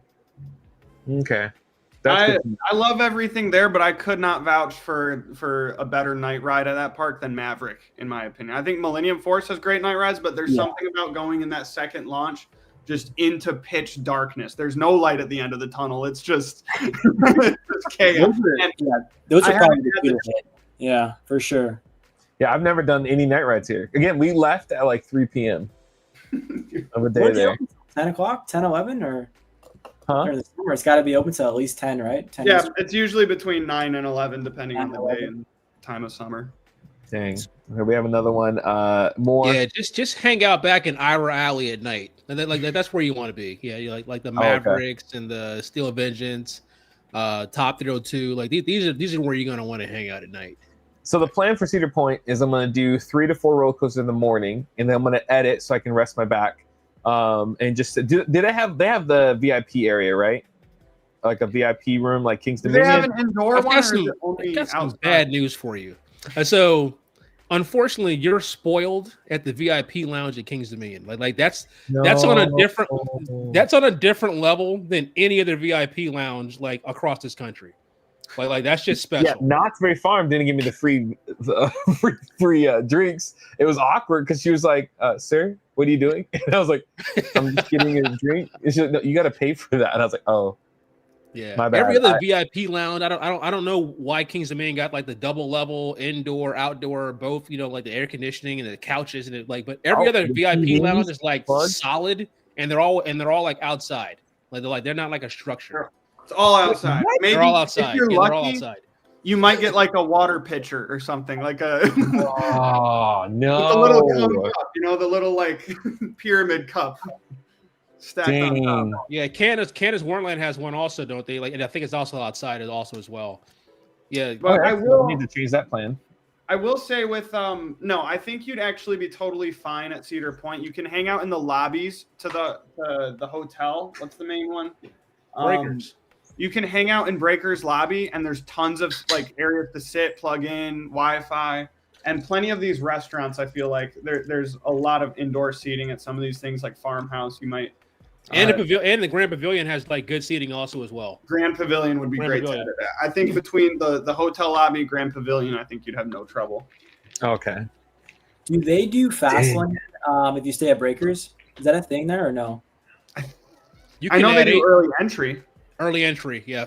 Just early entry? Okay. I'm asking for whenever I go next. I'm looking into it. So wait, so early in response to my I need 2 more restaurants, Vic. Vic gave us Mesquite Smokehouse and Happy Friar, which Happy Friar just got a full renovation. They got really good dogs, some like corn dogs and dogs, and obviously, as the name would imply, some French fries, some French fries with some good toppings, just really good fries. And then Vic said, "Yep, they got a VIP lounge. It's outside with bugs." Yeah, it's us. Dang it, guys! Hey! Speaking of bugs, don't ride Millie in the front row. Especially at night. Yeah, especially at night. Yeah, don't ride Millie in the front row. Yeah. Dang. I thought you were talking about all the mosquitoes. Myself in on that rock because I remember because I was skinnier than I am now, and I had to like try to fit in there, and I was so nervous because I just almost didn't fit. And so I'm wondering if I'll be able to fit this time as I go on. But I've heard like there's certain rows that are better at getting into there, maybe possibly, but I'm nervous. That's the one I want to get back on. I love that ride. That was so much fun. It's a good ride. That was like the highlight of my trip on that one. But yeah. I don't know all the deets on it, but I know at one point before I know they've redone the seat belts on that ride, and that's the most restricting factor because over the years, if seatbelts would start to wear down or fray, they would just cut it and then put reattach the end part. So all these seatbelts were completely different lengths at a certain point, and I think they have gone through and fix them. Made them universal again. So I don't know where that's at or if it did wind up lengthening them, but they should be in the best spot. Yeah. No, for sure. All right, let's keep on moving. Cedar Point was big, so we had to give it some time. Okay, Michigan's Adventure. The only bigger park than that. I was here today. I just got back. Hey, John. I'm waiting on the inside here, but this is it. This is it right there. This is your spotlight right here. I was born for this. I do want to point out that we have several rides that are the wrong color on the map. That's something to know. The great thing about Michigan's Adventure, it doesn't matter what you start with because you could still be in and out in an hour any point throughout the day. Like I was just there today, Saturday, and I don't think I saw one line over 30 minutes. Most were 15, and most of the 15s were walk-ons. Shivering Timbers is obviously if you could do one ride, that's what you should do. It's got new Titan or not even Titan track. It's got 208 RMC 208 track on two of the hills, which I am strongly mixed on simply because on one hand, two horrible potholes are now gone, which is great. And the other thing is like the second word in the ride's name is becoming less and less of what it is. It's becoming less and less of a wooden coaster. But if you just look at it from a smoothness standpoint, it's running better than it has in a bit. There are some brutal bunny hills at the end of the ride, I'll say, that have gotten worse since last year. That would probably keep it as a one and done for this trip. But that whole first half through the turnaround, a couple of those hills, perfect ride. And it's once you get off one of those smooth parts on the return trip, you're going to be jackhammering for a little bit. Wolverine Wildcat has also gotten a lot of work. They have gotten, interestingly, Titan track, which is strange when its next door neighbor the same year got RMC track. So I don't get the mix there, but it's just ridiculous. It's got it on the first drop into the first turnaround as well as the third turnaround. And it's running great. Same thing as Shivering Timbers. I have qualms with it, but knowing that Michigan's Adventure is never going to commit the same, be as active in maintaining their Woodies as something like Holiday World, I also can appreciate that I'm not in pain getting off these rides like I have been plenty of times in the past. Wildcat is very seat specific, but if you do, it's got the three bench cars. If you do a middle, and in my opinion, near the back ride's the best. So for me, second to back row on that ride is, in my opinion, the smoothest Woody they have right now. Wow. It's actually running great, and there's a lot of airtime and stuff going on. If you did have a get to the ride first mentality, it would be Mad Mouse by a mile. It's, in my opinion, the best wild mouse out there. It's one of the classic arrows. There's, I think, 3 of them that exist. And from what I've heard from people like Chris, Airtime Thrills, and others. This is the one that runs the hottest and the least the least trims going on. So this is definitely a good time. And there's those old Arrow ones have like some out of nowhere triangle like ejector hills for no reason. So definitely worth checking that out. The rest is up to you in my mind. They have the Zach Zoomer, which is a CCI, which kind of makes it unique, a CCI family Woody. There's a few of those. It's got buzz bars. That's a fun time. It's kind of a tight squeeze because it's got like 0.75 rows. It's a little tight. And then we got Corkscrew, which in my opinion is one of the better running corkscrews.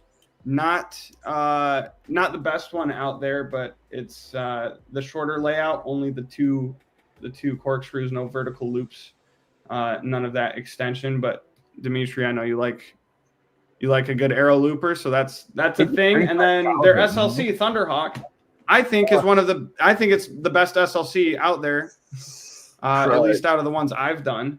When you do your Virginia trip, or we will have to Easter. It's great too, and it doesn't even have the new train. So depending on how your back's doing, I feel like you could handle anything here, but I would absolutely be prioritizing Shivering Timbers and Wildcat. Also, I have this thing where it keeps not letting me hear you when you change some slides, so I'm going to reload. I'll be right back. Oh no, that's crazy. No, that's good to know. Yeah, this park will probably be Shivering Timbers will probably be my first, and then I don't know about Wildcat. Well, yeah, that one looks a little sketchy. But wait, let's actually respond to some of these things. Vic, let's see. Oh no, Rose. On this trip, you can make notes about plus size seats and rows. Oh, for sure. At least I have a thing called the Sasquatch meter because I'm such a big guy that I don't get to ride all the ones. And so I at least show on the thing if it was like really close, if it was good to go and whatnot. So I'll definitely be bringing that back for this series. Just which ones won't work for sure. And then the amusement park mid-course was that today. Yeah, Tay, you were here earlier. He went live in Michigan's Adventure for like a while. We rode the train together. Well, he rode the train, but we rode while we were watching out things. Killer Vic, my home park that I don't claim because I'm close to the Cedar Point. Darlene, welcome. And then let's see. And then I don't know what that symbol is. But I'm a little off. But yeah. Justin, do you know what that is? Do you know that symbol? I'm trying to learn these type of things. I got no clue. Like a hand raised? Maybe? It could be. I'm not even gonna. I'm not even sure what that is. I'm not even. My bad, Nick-Course. I didn't let you back in. I was in jail. Can you let me back in? Oh my gosh, that's so funny. And then Rose, I'm 5'4", around 250. I'm on my weight and my thighs. I struggle with Invader. Oh no, the struggle is real with Invader. No, I agree. With Invader, I have to cross my legs and then try to go further down under. It's a wave. I was kind of right. Okay, it's a wave. That's awesome. Learning something. I learned two things here. One, that's a wave, and then two, people really ride Invader. That's See, Invader's my once. That's probably once every 6 months. That's like okay. Hey, you know. That's cool. You just got to do it for the sake of like remind yourself like, oh yeah, and they retract parts of it, and I feel like it didn't make a difference. Like I still feel like it's the same as what it was before. So, but I'm just annoyed because I wish we would have gotten something like Tampa got when it comes down to their ride versus a little itty bitty thing that we got, which is so sad. Rose, you're like, I love Invader. Yeah, my knees don't. That's my problem. My knees are just like, why did you do this to me? Okay, so Michigan's Adventure. So you're saying that I can go to the whole park and I'll be pretty good just going whichever way I want to. Top food place. Like if you were like you had to eat, this for the next week of your life, which one would you choose? Spoiler for future content for me, not that I'm trying to plug myself. I'm actually going through and trying all the meal pass food right now. Like I'm halfway through. And thus far, I've been extremely impressed. This is what I meant in my remark earlier. Coasters specifically, the Coasters Drive-In, which is at pretty much all, like half of the old Cedar Fair parks have coasters. Their burgers and sandwiches have greatly increased in quality this year. And I've been very happy with them. I've actually wound up getting that cheeseburger 3 times this season in between trying to get other food. The other thing would be over by Wildcat. There's Wildcat's Grill. They have some new sub sandwiches that people seem to love. I haven't gotten there on my trek yet. And then my classic, before they redid coasters, I really liked the Beer Garden. They have brats. So if you like brats, they were actually pretty decent brats. But that's obviously pretty subjective. If you were just going regular American food, I think Coasters is probably the best they got. Which that should tell you a thing about this park when Coasters is their culinary highlight. When I get there, I'm definitely using 2 meal plan or my 2 things. So we got to wait an hour and a half. Help me out with my video. We got to keep ranking all the food, man. Oh yeah, for sure. That would be perfect. But a couple little hidden gems here. I mean, I tried to stream on it and it broke my whole stream, but they have the little kitty. It's not really kitty, but they got the little train in the back. That's a fun little sit and go around ride. Won't be a problem for your back. Their best themed ride is definitely not the greatest rapids of all time, but Grand Rapids in the back is, for this park, incredibly scenic, well themed. It's just a fun time if you can handle rapids rides. And then I always vouch for Hydro Blaster. Is this kooky little ride on the left of Ripcord. It looks like a pair of intertwined water slides, but you'll see that it has a red number mark instead of a blue one, which means it's in the dry park, not the water park. Okay. So you're in a dinghy and can essentially be doing a water slide that won't get you anywhere near as wet. And it is a pretty fun and chaotic little water ride they got at the park. All right, cool. Awesome. All right, let's move to our next one. That was hey John, that was excellent. That was an excellent like Michigan's Adventure like review right there. I would say that was amazing right there. I'm not gonna lie. That was appreciate it. I love proficient, detailed. Love that. That was good. I'll die on the hill that this is a phenomenal park. You just have to know what you're getting into. Yeah, no, for sure. Justin, any thoughts on this park?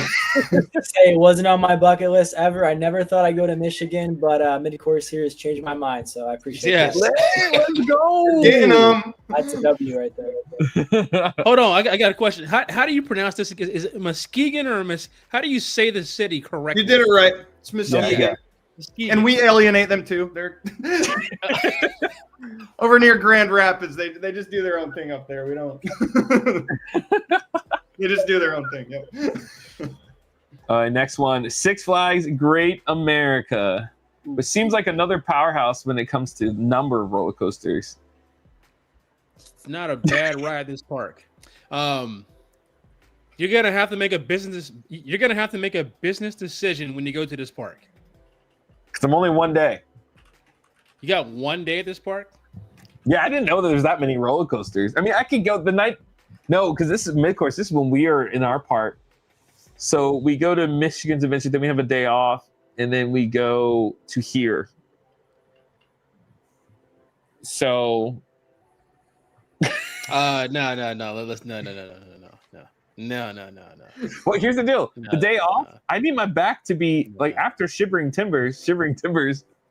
I think again, if you're not here to just go insane with the credits, and you like to Mike's point, there's not a bad ride, but except for Joker, which was actually my 400 credit, which is sad to say.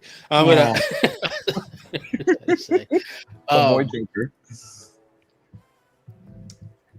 You just gotta make a decision because like it's a circle. So like you have so like when you rope drop, you either have to say you want to go ride Superman, or if you don't ride Superman, then that's a left, or you say you're gonna go right and go ride Max Force. So like you gotta make a decision like, am I going left or am I going right on the park? And that's how your day's gonna go. Team right. I was like, yeah, I'm team right. So like, that's how that's. Because like whichever way you decide to go, that's how your park fits. There's no, you can't cut through the park. It's like Busch Gardens. It's a giant circle. It's like a big circle. So like you're gonna have to. I do think that Max Force is a great one to start with, especially like if you like good launches. It can get a pretty decent line at usually runs 2 trains, but it runs 1 sometimes, and That's the it one I can go wanted. down. So I would prioritize that. And then this last time I was there for Rakshasa's Media Day, the Raging Bull had an unbelievable wait the whole day. So I think getting right off Max Force and getting to Raging Bull will kind of set you up for success the rest of the day. I didn't expect the people, like a lot of times people love the hypers, right? But they're B&M hypers, so they're just going to chew through all of them. But no, they were really doubling down on Raging Bull when I was there. I like the mid-course discourse comment. Legs free spin. Yeah. So, yeah. Dang, man. The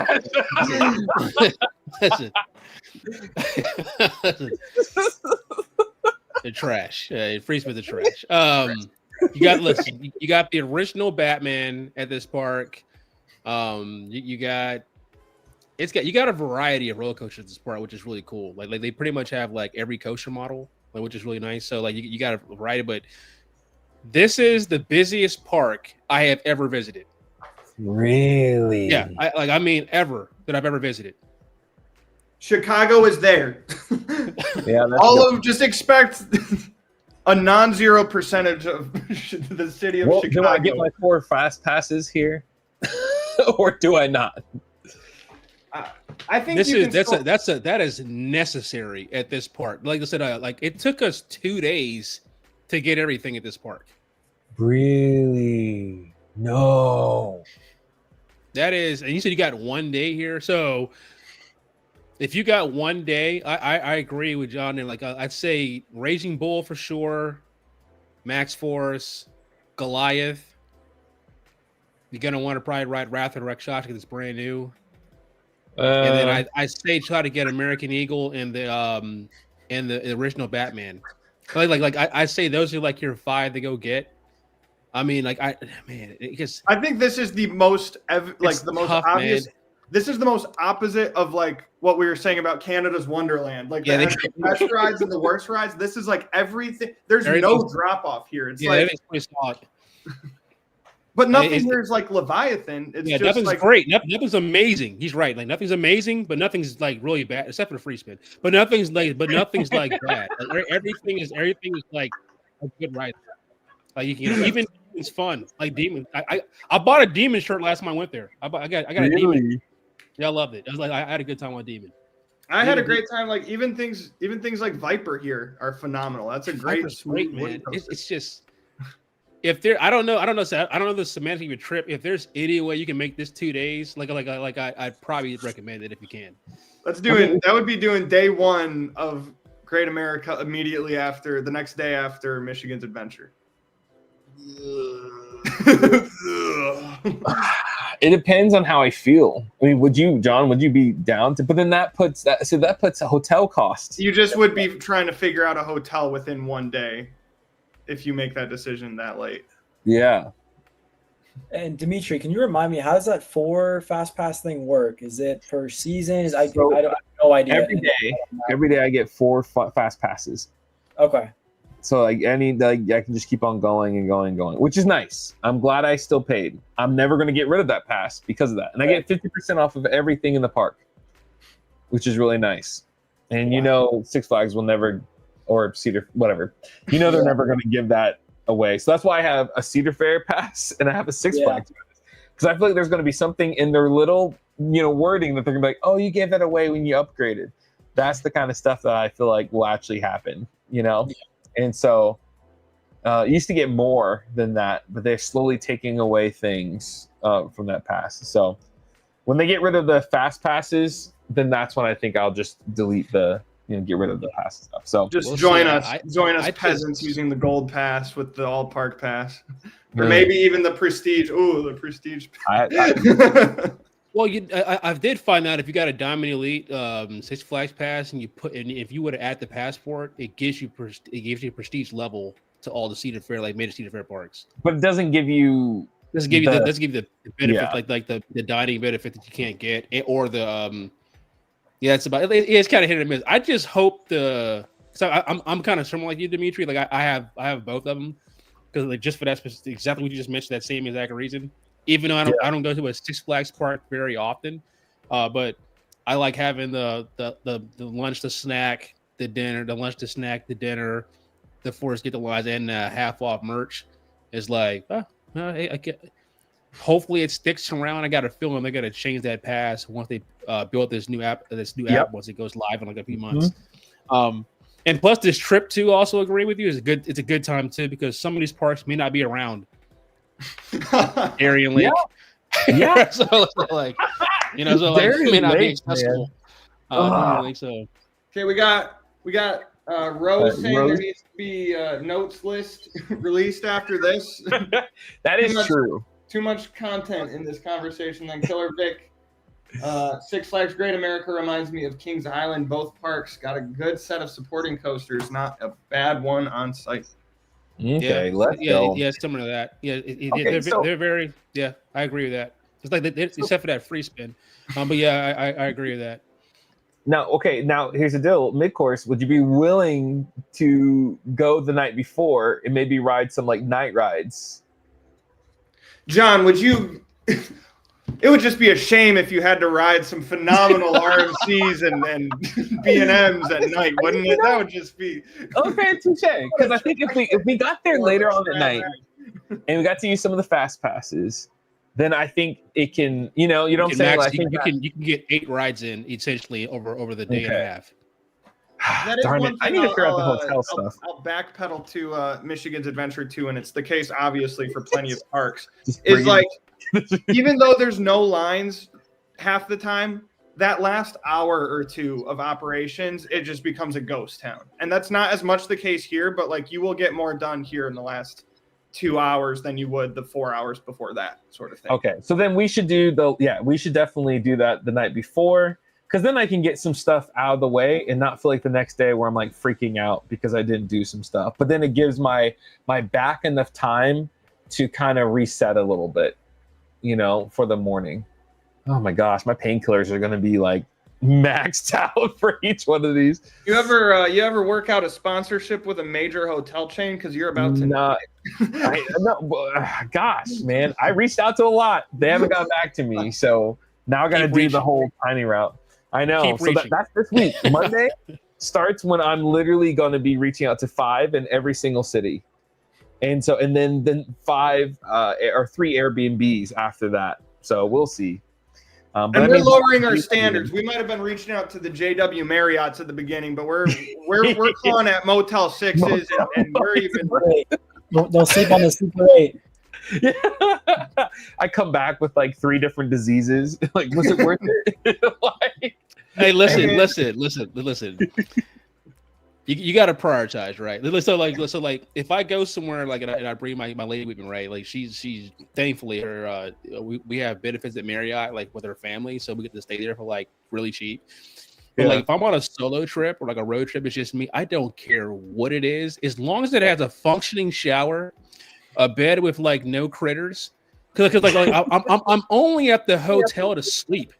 I mean, that's it. That's all I'm gonna do is like it's just sleep. That's all. I'm here for like 6-7 hours max. I don't need to have the fun unless I'm doing like a 3-day stay. You know what I'm saying? Like I'm just here to. I'm not even unpack the bag. You know what I'm saying? I'm just gonna go in here, swap these clothes out, take a shower, 1 bar soap.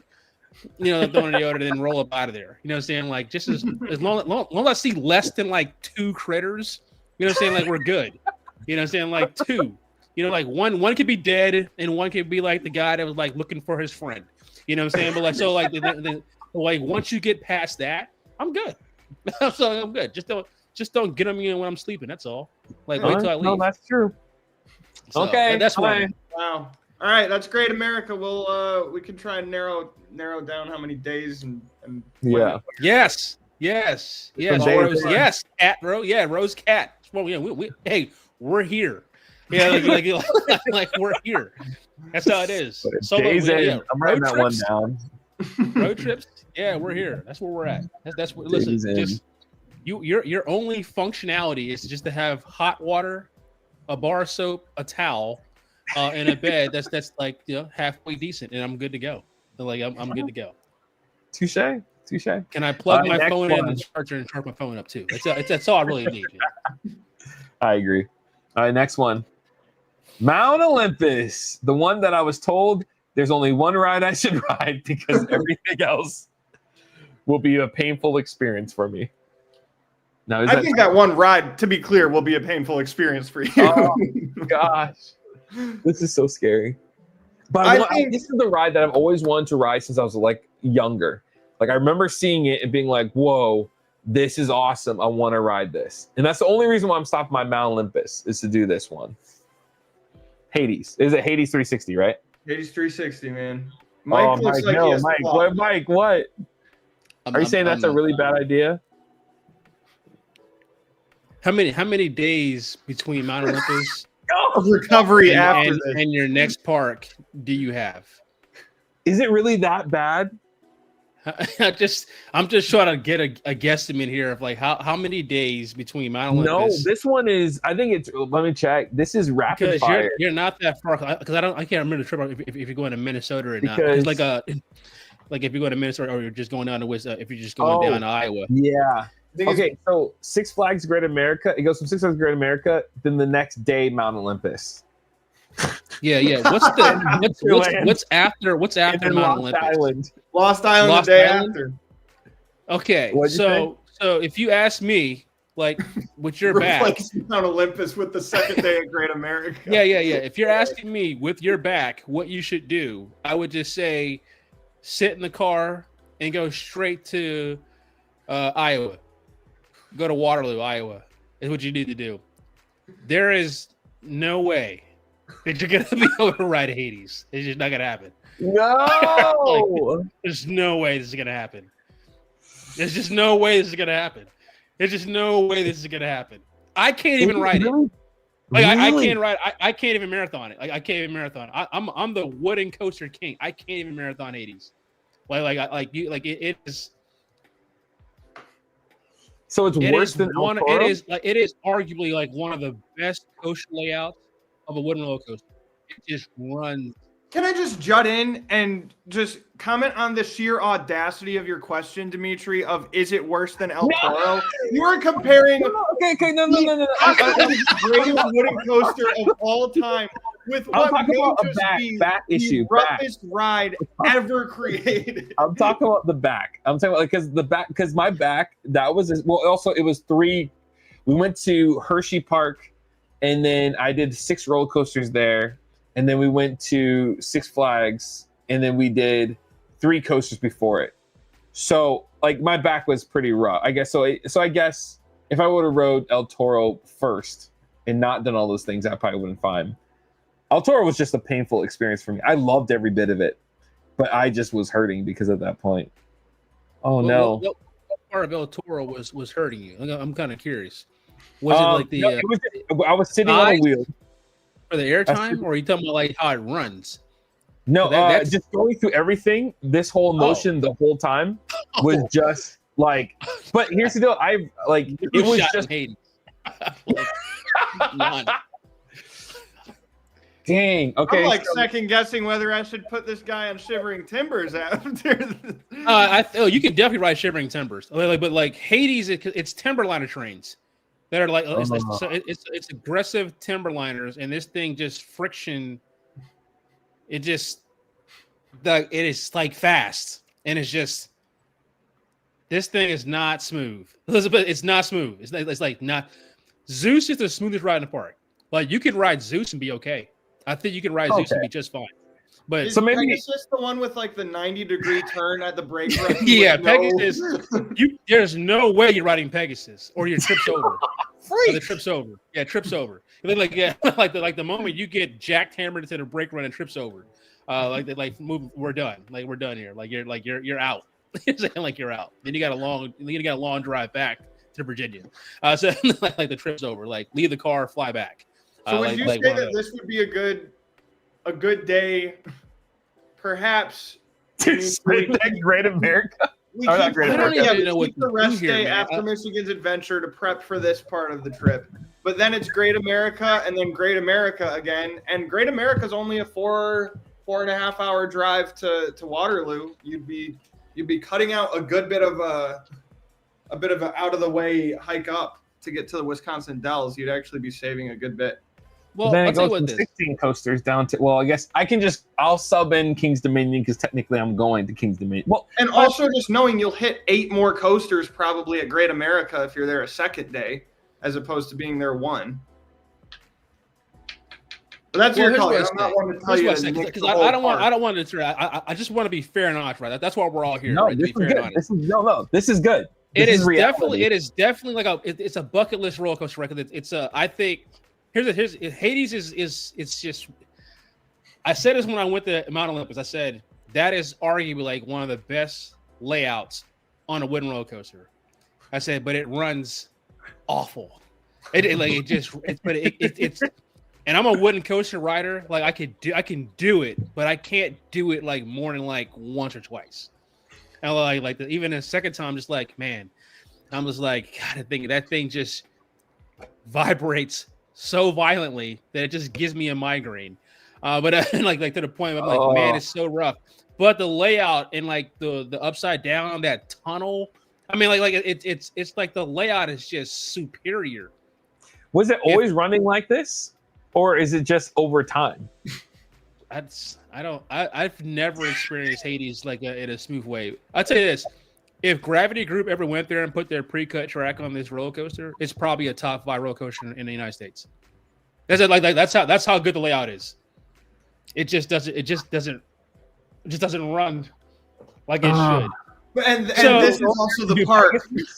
This is the park that like doesn't even stop people from climbing fences into the park or from reaching out and touching the coaster track. I don't see pre-cut being in there.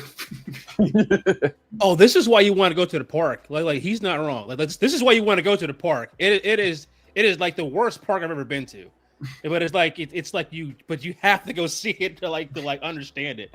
It's like Because part how of it, are the safety measures here allow you to do the water park alone with these 7 foot water, these 7 foot like waves crashing on you in the wave pool is insane. The fact that you can just put your hand out on the drop of Zeus and then lose your hand. You know what I'm saying? Like it's just nuts. Like how this park is like how they haven't had any more accidents. But here's the thing. Did you ride Grizzly pre-Gravity Group? Okay. No. Before. Not Yes. since my back is. Yeah. So pre-Gravity, pre-cut. Grizzly's amazing now, right? It's like glossy smooth. Except for that last part. The last part was a little weird. There's one part where I was just like, oh, well, what the? But I didn't know the comparison. So the end of Grizzly, right? So the end of Grizzly is like gliding on ice skates compared to like what Hades is, and it's almost like 4,500 feet of track of it. But like the layout is just outstanding. There's just the feel. It's just like we're gonna get through this. But that layout is so good. It just runs awful. It just runs awful. So you said Pegasus that would be fun, right? No, you can't ride Pegasus at all. Like you. I'll put it away. You can ride Pegasus until that unless they e-stop you before the brake run. Like you could ride Pegasus, but the moment that thing comes to the brake run with that left hammer, jackhammer into the brake run. Have you seen an off-ride ride of Pegasus on a brake run? Like go. I'll tell you. No, that's my first thing. I'm gonna actually go. Justin and John can tell you, like, go watch like an off ride of Pegasus going into the brake run. It's like this is why I say like I think I think you should go to the park just to watch it, just to watch everything. Can you see that? Did you see that? Look at this. Oh, jeez. Yeah, listen. Okay, we're good. Okay, so I'll just figure out maybe a different park to go to than Mount Olympus. That might be a. I'll have to redo that plan then. Justin's out. I'm not saying that you can't. I'm not saying that you can't go. It's just that.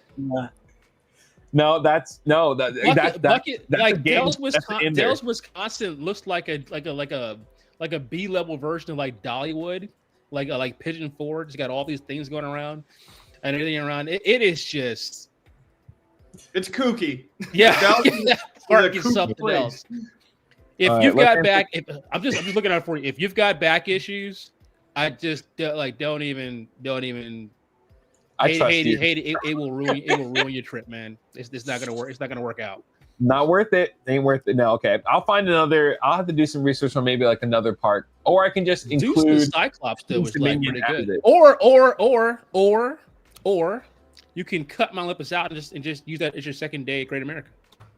That might be. Okay, so Either way. we got Speaking of the next one, last time I left Great America, there was like billboards and signage for Iowa for Lost Island. Oh, Lost we're Island. almost there. But let's just finish some comments real quick. Same. The hotel at Busch Gardens is just a shower and crash before home. Tay, that's one small park. It is a teeny park, but apparently with a punch. Just in time. I'll be on scared straight for this park. I guess I'm more scared for you. That back pain is going to be compounding every single day. And this is a 30-day trip that you are taking. Like, I don't know if you even fully know what you're getting yourself into. I trust no. Yeah. After hearing the stories and after seeing that one video, I think I wouldn't be opposed to you like going to the park and just watching. And you would just laugh. And that's what I was thinking about doing. And like you would just laugh. You would just thoroughly enjoy like laughing. It's like it would be a funny video if you like walk around the park, like just off ride of Pegasus, watching Interview Hades. the riders like you did for Big Bad Wolf. Big Bad Wolf. Big Bad Wolf, but just it'll be the polar opposite reactions. Plus, like that actually could be kind of fun.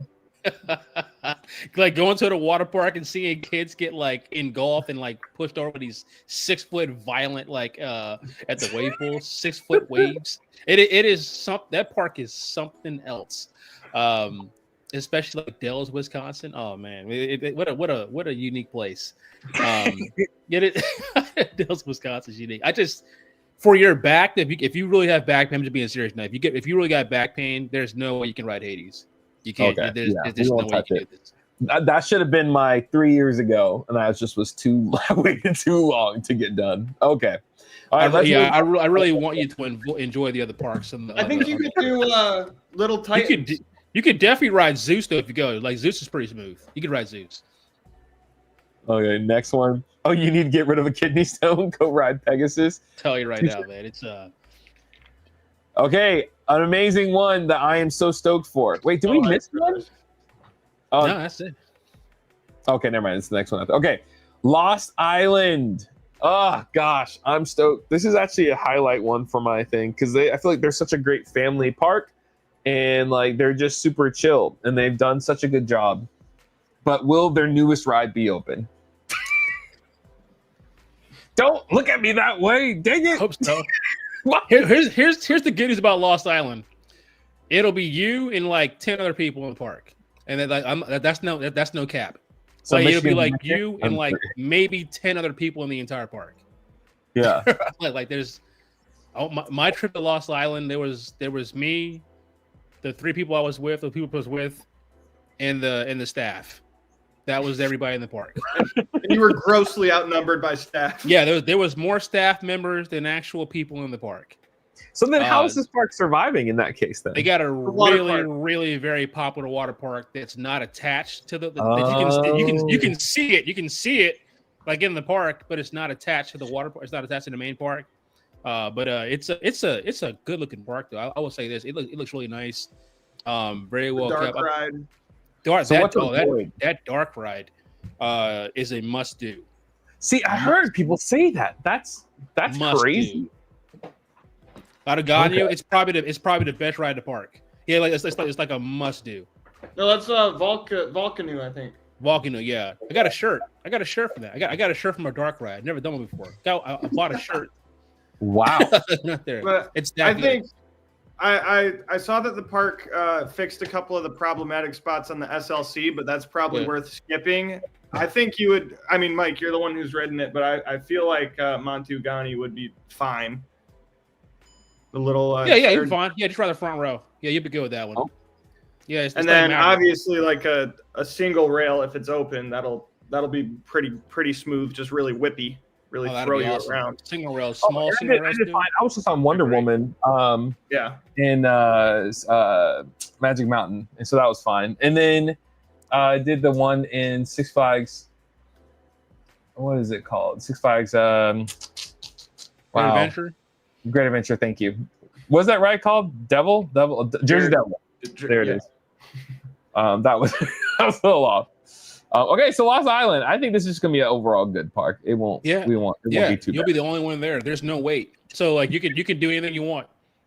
And from Like, from videos I've seen on it, I mean, speak to it, Mike. It seems like the food offerings are really high quality for what it is. I don't know. We were only in the park for like 45 minutes, so I actually don't know. Like when I tell you there was there's nobody in the park. Like me, my girl, my boy, and two other friends walked in.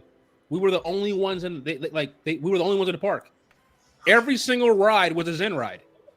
It's crazy. It's like really the park presentation is like excellent. It has no shade whatsoever. But the park it looks like really nice.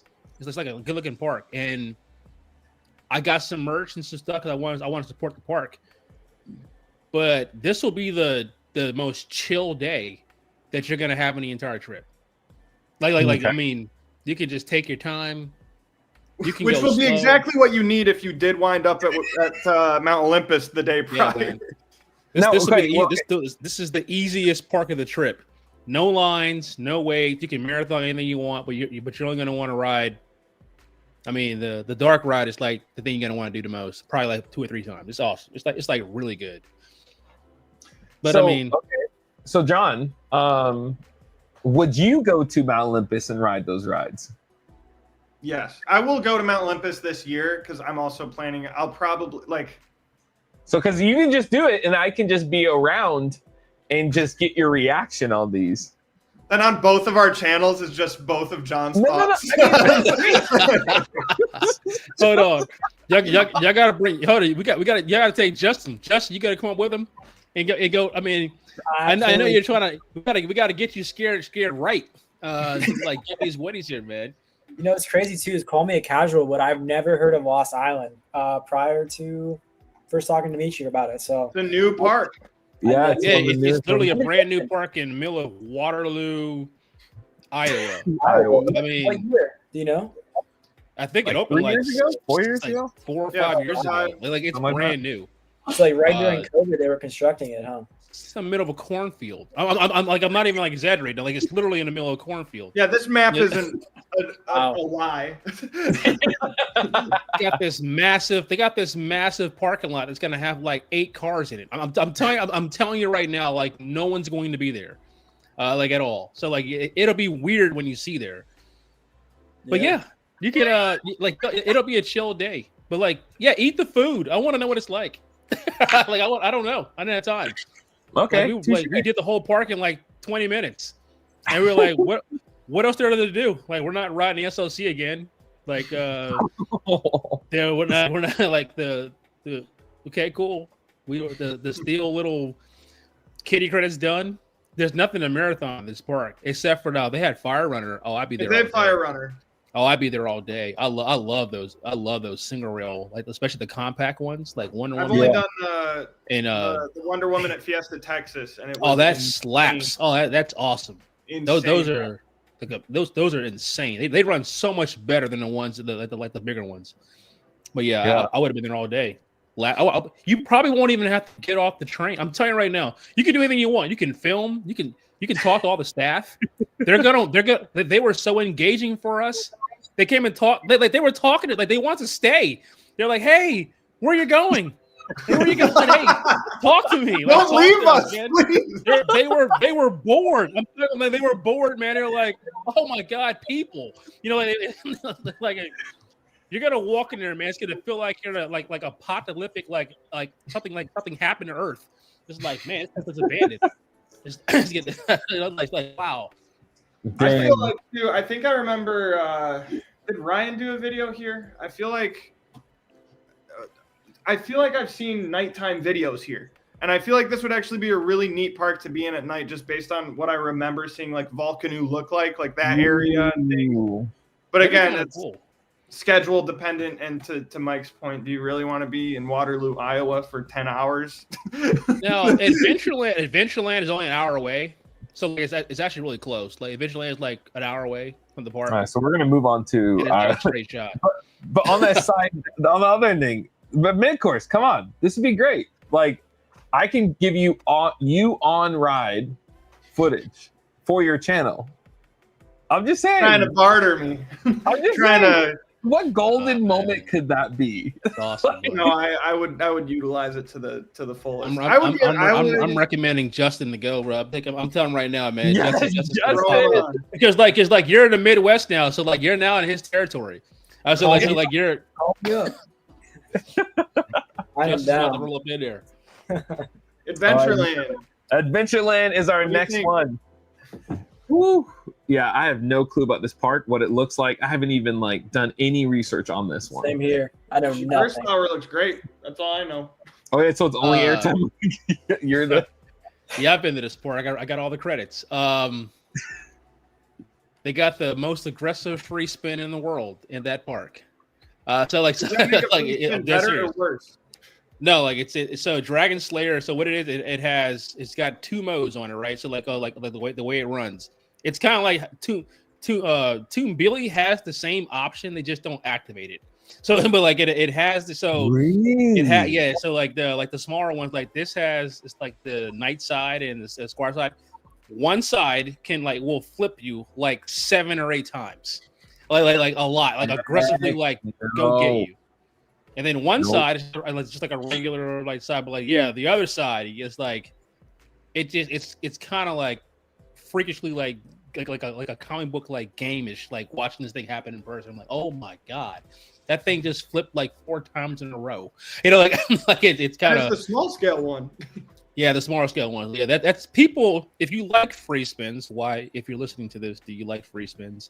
But if you like free spins, this is considered to be like the best free spin in the world, especially on the aggressive side, because like you actually will flip like a lot, like on that thing. So if you want to flip, if you ride that side, you're gonna flip a lot.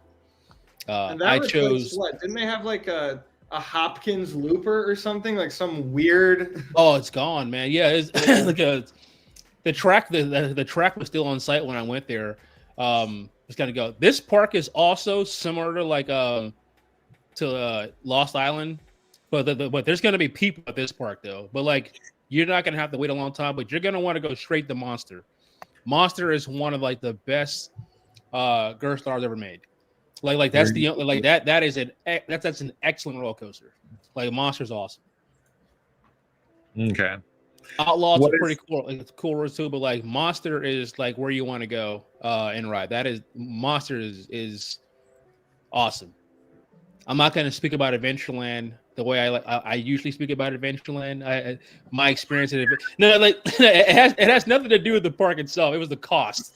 Like when I went there, so Dimitri, like the road trip you're doing, like the way you're doing it is kind of like how we did it. So like we went to Great America, then we went to Minnesota, had a couple of days there, then head over Wisconsin, and then came down, right? And then we hit Iowa.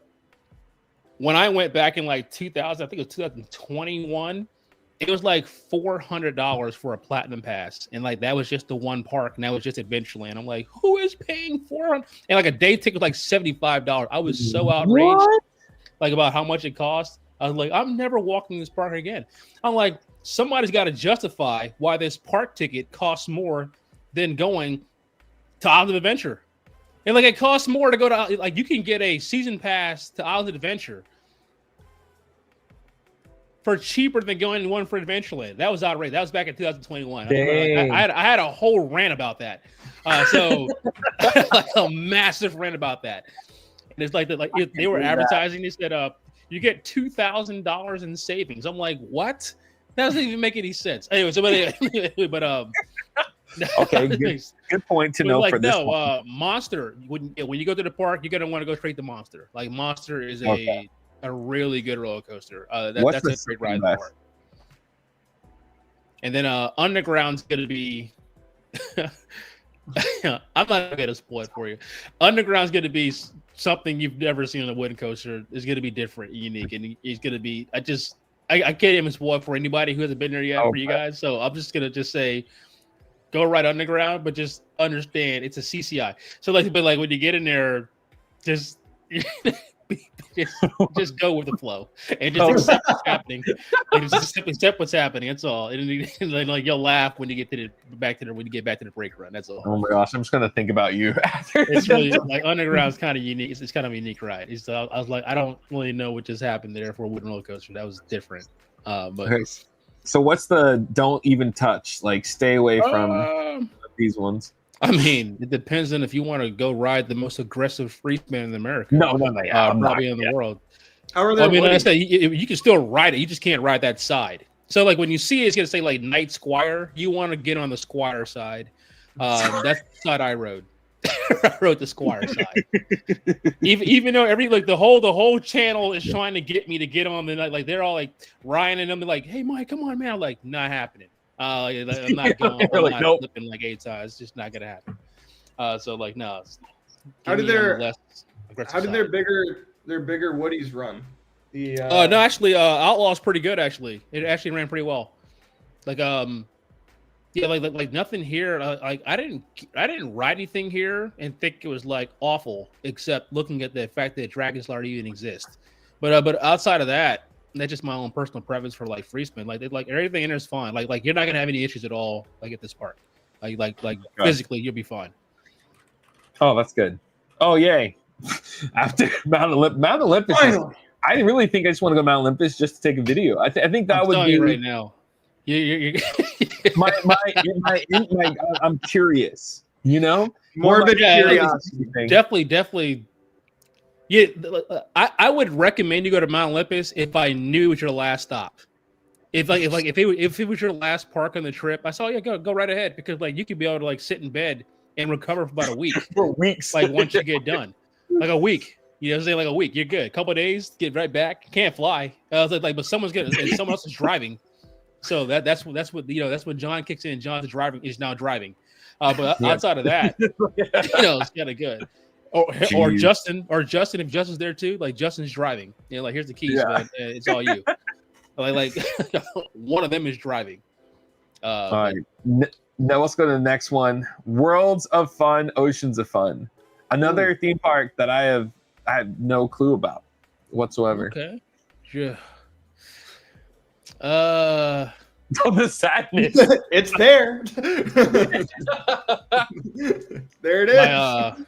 My co-host, that's his home park. So when you get there, what I'll do is I'll reach out to Coach Shikazi. That's the co-host that we have on our podcast. Yeah. I'll reach out to him, see if he can come out to the park. We should kind of give you the guided tour while you're there. They got some good spots. They actually have some pretty good spots to eat at that park. So I do like that. I'm a fan of Prowler. Patriots are pretty good being an invert. Mamba is very similar to Steel Force at Dorney Park. It's a Morgan hypercoaster, but the mid course I don't think is currently on right now. So it just goes right through the mid course. So no trims. Runs fine. Ooh. Zambezi Zinger. Okay. I don't know. This is like Invader. It's like Invader, but more aggressive, and it's got Titan track in it also as well. It's got the worst. It's got the worst. It's got the worst restraint on it's got the worst restraint for a GCI. They're Infinity trains, and it will crush your lower midsection. It's not gonna be comfortable. I'll put it to you like that. The way that bar shape. It's not good for men. Outside of that, nothing that Boomerang's a Boomerang, Cosmic Coaster. Then sadly, Timberwolf's not even open, and so you'll be all right. But no, I mean you'll be fine. That part's fun. You don't have to rope drop anything because it's not overly busy. That part it's gonna be kind of nothing's more than 15, 20 minutes. Michigan's Adventure Part 2. Yeah, basically, it's like a bigger version of it. Kansas City. Wow. So that's another chill day. But you'll be fine. You'll be fine this park, dude. You're not going to run anything. This might be a short day for you. Okay. And this is so from this part on, after Lost Island, it's pretty much day on, day off, day on, day off for the rest of the trip. Oh, sweet. So I figured after all the craziness of Canada's Wonderland, Cedar Point, now Kings Island, or not Kings Island, what is it? It's Silver Dollar. Like that's what's gonna be like. Oh yeah, Silver Dollar City is gonna be. We're getting there. So okay, I got I a story to tell you about that, man. I got a great story for Silver Dollar City. I can't wait to share it. All right, is that our next one? It is, yeah. I've been saving my Whoa! Silver Dollar City, Greatest park of all time. Okay, couldn't so agree. I have a I fast 100% agree whole with John park. about that. This is the best park in the United States. Yeah. No doubt. Hey, Whoa. Justin, let him know. Yeah, Justin's our main man. He was just there. I was just there, and I got a big sigh about it only because of improper planning. That's why it's so smart and wise that we're doing this now for Dimitri. So I've never been here. This was like on my top 1 bucket list theme parks that I've been dying to go to. Obviously, I've been to Kentucky Kingdom, owned by Hershey. You know, I've been to Dollywood. Absolutely love Dollywood. Top 5 U.S. park too, arguably, in my opinion, at least. So I didn't know anything about Silver Dollar City at the time. I didn't know anything. I knew they had an RMC, but I didn't know much about Outlaw Run. You know, I didn't know anything about Time Traveler at all, right? Prior to going, I just didn't know much about Silver Dollar City in general. So I, for some reason, thought it would be wise. Let's go on opening day of 2025. So we first, Oh no! any coaster enthusiast knows, don't ever go on an opening day. Dispatch is a nightmare. They have delay after delay. All the mechanics are rusty, and you know everything is rusty. You got to dust off the cobwebs. So we got there. We rope drop it. We go to Time Traveler, and dude, that was delayed, but we still waited in the line. And then I was like, we are like wasting time at this point. Then I raced all the way towards the back of the park for Fire in the Hole. That was on a delay too. So at this point, we wasted like an hour, back-to-back delays for starting off with Time Traveler, then Fire in the Hole. And at this point, I'm just like beating myself up. I'm like, I should have planned this park. I don't know anything about the layout. Never looked at a park map. And granted, I never do this. I always plan everything to a T, especially for a first time going to theme parks.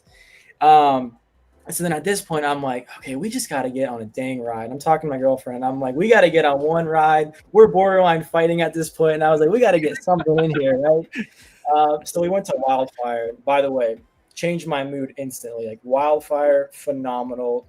Totally surprised me. And things started to pick up from there. The entertainment at Silver Dollar City is top notch, absolute top notch. The food that I had, we'll talk about that later. Probably the best food, period. They had fire ice cream, obviously cinnamon bread. Cinnamon bread. Oh, bread is goated. And long story short, kind of jumping through everything, Powder Keg was amazing. I love that much. 10 out of 10. And we ended the night, and granted, I was there from open to close, and we didn't have a Trailblazer. You know, I didn't want to throw up and check up the extra money for it, but we barely made it to Time Traveler. Because before that, all the hours that we're doing it, I went back to Fire and Hole 3 times until I was able to finally ride it. So the first time we moved up, it was initially delayed. We turned around, then we went to Wildfire, right? I'm kind of skipping around a little bit. But then later on throughout the day, I'm like, all right, Fire in the Hole, we got to try to do this. We went back in, waited about 30 minutes. Then they shut it down. They kicked everybody out of the queue. I was like, oh my goodness, this is why you don't go on the opening day of the season. Long story short, I think they were open to like 8 or 9 at this point, if I can remember. We did one of the shows. It's like 7 o'clock, and I've been there all day. And we just are finally able to do Fire in the Hole. And we absolutely sprinted all the way over to Time Traveler. And that was the best way to end the night. And that's probably in my top 5 coasters. I don't know if it's recency bias. I don't know what it was. But, Dimitri, that's one you cannot miss. Time Traveler. Oh. You cannot do anything but start in the back car for Time Traveler, because that easily cemented itself in my – it's unconventional, but when anyone asks, like, what's the best drop on a roller coaster? By far, to me, near the back on Time Traveler is a stupid experience. There's nothing like it in the U.S., right? I can't think of anything else like it. I know Ride to Happiness over in Belgium is kind of the newer one. It's kind of like a kind of like a Duke, yes, it's it's multi-launch as well, a little more aggressive. People love it. People love it. I think that opened in 21 though, and then I think Time Traveler opened in 2016. So I'm just saying, there's not many rides that feel like the start is like someone pushing you out of an airplane or something. Like that's what that's what that feels like. See, I have no clue what to expect with this park. You've been to Dollywood, right, Dimitri? But you've been to Dollywood? Yeah. Okay. Dollywood vibes. Let me help you out here a little. They're probably gonna agree. Take Dollywood, crank it up. It's like just crank the knob on like everything. Like the look, wow. the staff, the way you walk into the park, like it is like I like Dollywood a lot, but like Silver Dollar Cities Justin can probably tell you right now because since he was lost in the park. You can stand anywhere in Silver Dollar City, anywhere.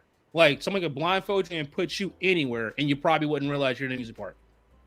Like it's just there's just a level of detail for like for everywhere in the park. Like everything has a purpose, and it's like there's no dead spot. Like the Dollywood's got the carnival section. It's kind of like they gotta like do something with that.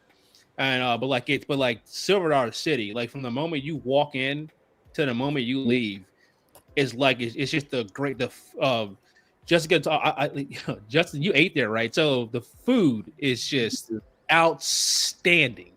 Now I'm just gonna let you know right now, Dimitri, you're gonna spend money. I'm just letting you know right now, like you're not gonna want to. It's going to happen.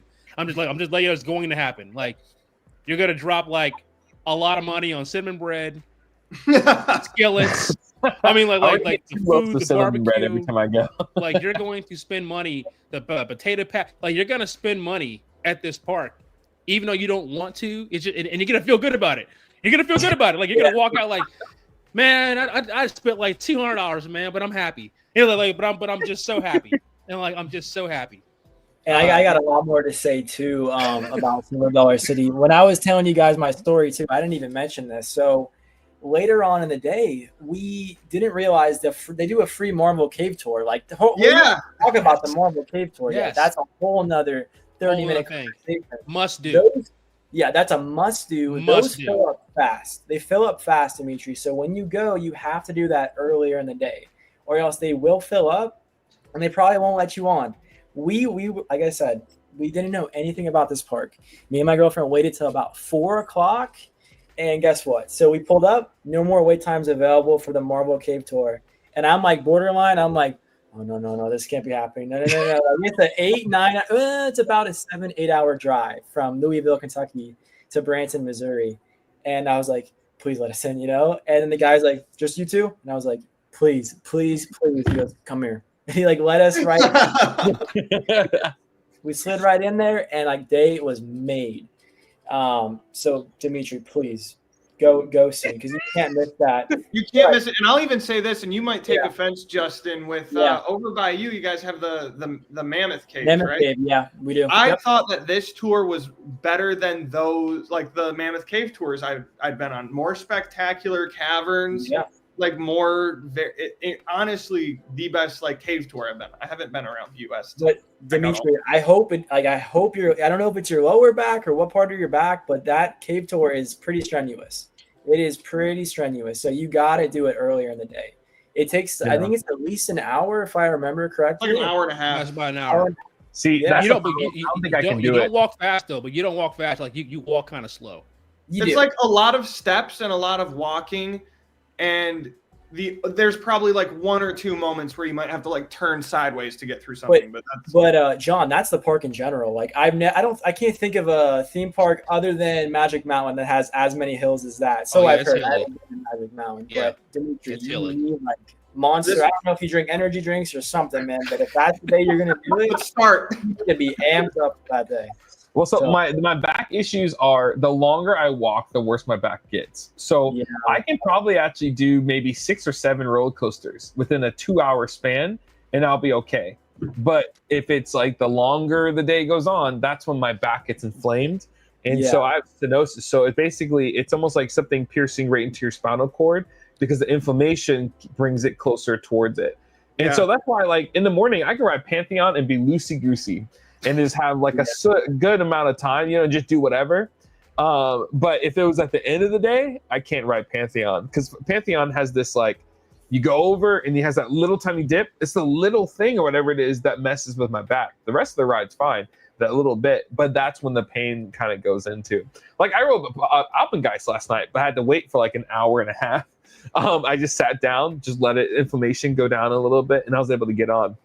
Silicon City is probably going to have to be one of those, okay, I ride like 5 rides in the morning, and then I watch a couple shows, just lay low for a while, and then I have to ride a couple of rides, and then dang.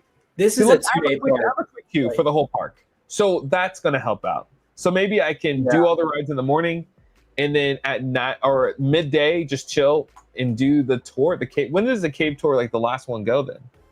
So on the day that we did, the last tour date was 4:45, if I remember correctly. It was 4:45 p.m. Eastern. I can't remember if the park was open till 7 or 8 when I went. Okay. But they don't run that late. They fill up early, and they really don't run that late. If you wait, maybe, like I said, dude, if park closes at 9 o'clock, I would make sure you walk over to that area by like honestly 2, 3 o'clock, like 4 at the hour. I think we got into the park, did like Powder Keg and Time Traveler, and then did the cave tour just to be on the That's what I advise the same. Knock out 2, 3 coasters with your Trailblazer. And by the way, I searched it out for you, Dimitri. You don't get any like priority Marvel Cave Tour with having that Trailblazer. You don't get anything like that. So you have the playing field over there with the Cave Tour. But I for your back, just saying walking and stuff into what Justin said, it is hilly. Up, like there are different up and down areas, but a lot of the park is kind of on one main slant. So just be like strategic. I don't even remember where it is, but I just remember that long like pathway that like goes forever. Just be strategic about like trying to find things that aren't going to have you going up and down that same hill constantly. Like just trying to be strategic about hitting, rides in a certain area. But I I don't have like specific story stuff, Justin, but like just the quality of all these rides is ridiculous. Talk about like a park that has no misses. Yeah. This is my favorite mine train at a park. Like the way it just picks up steam the entire time until it's like feels like it's going to fly off the rails. Time Traveler, again, there's a more intense version of it at this point, but that first drop is unmatchable. It's smooth. You want row 7 or row 8 when you ride Time Traveler. Yeah, you can't do anything. Like you have to be in row 7 or row 8 when you ride Time Traveler. And they assign seating at this park, but I also was able to request on pretty much every ride, and they would be like, okay, they'll work with you. Back row, you like the back row? I got you. Like they were very keen to that. Time Traveler, insane. Powder Keg, like Justin's saying, crazy ride. It has the SNS punch of a launch, and the hills after it feel like a B&M Hyper with how like floaty they are. And then Wildfire, until I rode Kumba, Wildfire was my favorite like sit down B&M ever. Like because in the back, it's like ejector on a B&M looper down a drop. And also at that side of the park over by Wildfire and sort of by Outlaw Run, you're overlooking Table Rock Lake, and it's an unbelievable view on that side of the park. You can see some of it too from Powder Keg. Outlaw Run was running with a bit more of a bite than I remember, but I still think if you're looking at the grand scheme of Woodies you're riding on this trip, I think this will be manageable. Come on, Hades, come on. Yeah, no, hey, you're not going to have to worry here. Obviously, the new Fire in the Hole is new, so you'll be fine on that. And also, I don't know your interest in water rides. That Rapids ride that they have is like Mystic Falls or whatever it's called. It's River Falls. That is something special. Okay. I didn't do it. I regret it. And they have a log flume ride too, right? Log flume is awesome too. Yeah, I didn't do that one. I got to go back. it's a 2-part day. If you don't have a Trailblazer, you need 2 full days here. At least I think. Got the Trailblaze. With a Trailblazer, you could do everything in a day, but you're still not even really enjoying like and embracing every single fine detail. And it's like Dollywood, where it's like we had when my wife and I actually were in that area for a honeymoon, and I was the one who was like, "Well, we have to go to Silver Dollar City." She didn't know what she was getting into at the time. But it's like Dollywood, where it's like sometimes you just don't want to do more coasters for a minute, and maybe we checked out a show. You could just watch like the blacksmith shop or like the leather making. Like you could just like there's so much ambiance, like things happening just to stop and watch. It's everywhere. It's insane. Yeah, I agree. You can literally go to the park, not ride a roller coaster, and have a good day. Wow. Yeah.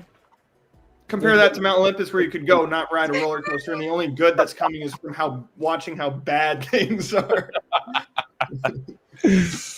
All right, touche. We're gonna. Or do you have any more thoughts, Justin? I was just gonna say, and honestly, like I doubt you're gonna have any energy after this day or anything. But Branson is a really, really cool touristy town.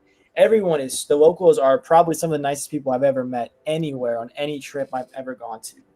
And there's just tons to do outside in Branson too. So maybe slightly more like nature oriented, but still has that like pigeon 4G sort of kooky southern, like a southern take on like the Vegas Strip or something. But there's also it's the Vegas of the Midwest. Yeah. we did the Dolly Parton Stampede, which is weird. I did that. So I did that last time we went. Yep. Like they got those dinner shows and stuff. Just a lot. And this actually might be pertinent to this trip. They have 1 or 2 mountain coasters, the Alpine coasters. Could be worth checking out. They got those. I did it. I actually did the mountain coaster there, and I wasn't too crazy about it. I can't remember exactly or pinpoint exactly why, but it didn't hit like the ones in Pigeon Forge and Gatlinburg. At least not for me. I like Moonshine over there is really good. Moonshine was awesome. Dimitri, this is a scenic park. Like when I mean like exactly what I would want. This is one of the most scenic parks you're ever going to visit. It is gorgeous to look at it. And what Justin mentioned about like wildfire, like when you come off, like when you get to the top of the hill, you make that turn and you just look around. Same thing like we ride wildfire, like wildfire. When you go to Outlaw Run, get to the top, you just like look around. It is just picturesque. Like everything is just visually like impressive. What an amazing! This is my favorite. Like just like those guys. This is my favorite park. I love like going there. I like going to Silver City. So there might be a chance that I might have to say, you know what, I'm gonna try to do a 2-day here. Where did you come from before this again? He's coming from World. Who even needs World of Oh no. Where we end up only having like 12 parks at the end of this. And 1 week of it is at Silver Dollar City. You wouldn't leave mad. You wouldn't end that. You would end that trip in a lot less pain. And here's the deal: Worlds of Fun just really becomes food. Well, let me get. No, I mean, like, it's not a full day. So I mean, like you can get World of Fun done and you'll be done in like 4 or 5 hours. Yeah. And then that drive is 3.5 hours to get to Silver City. Okay. So Silver Dollar City, I need to try to make a priority of it. I mean, I have food taken care of, the quick queue thing and the ticket and parking. So this is the best park on the trip. Probably good. Oh, dang it. I'm looking forward to it, but I'm scared. I'm like, will my back be alive? It's only just that what will happen in this park won't hurt your back. It's just what state are you going to show up to Silver Dollar City in? But this is good for me also to know, because now I'm like, okay, you know what? I need to play it safe until I get to Silver Dollar City. Like stretch also before you go in, because like they talk about the hills, like your thighs, like just like stretch, like just stretch before you get in there. Duly noted. All right, next one. Six Flags St. Louis. Ooh, I drove by this puppy on my way down to Silver Dollar. I've driven past this park probably 6 times and I've never been. Oh, dang. Jeez. Sorry, I don't know. Yeah, we shifted from $10 to this is tough. I don't know how you can shift from that to this. But that would be rough. Man, what a change of scenery here. This is You know, like if you were going to Six Flags St. Louis, like without Silver Dollar City, it would have been a change of scenery. Like to go from the quality that you're going to experience in Branson to going to Six Flags St. Louis, like right after. I feel really bad about Six Flags St. Louis. Like you're gonna walk in there and be like I'm talking like from the moment you get to the parking lot, you be like, I want to turn the car around, and it's like not the park's fault. You know what I'm saying? It's just that you're coming off Silver Dollar City and like Six Flags St. Louis is in the same state for some reason. So it's like just Universal and Disney, and then you're like fun spot. Yeah. yeah, like that is spot on. Yeah, John, that's spot on. That's like spot on. That's exactly what it's like. It's gonna be. Let me start with what you're not gonna want to ride.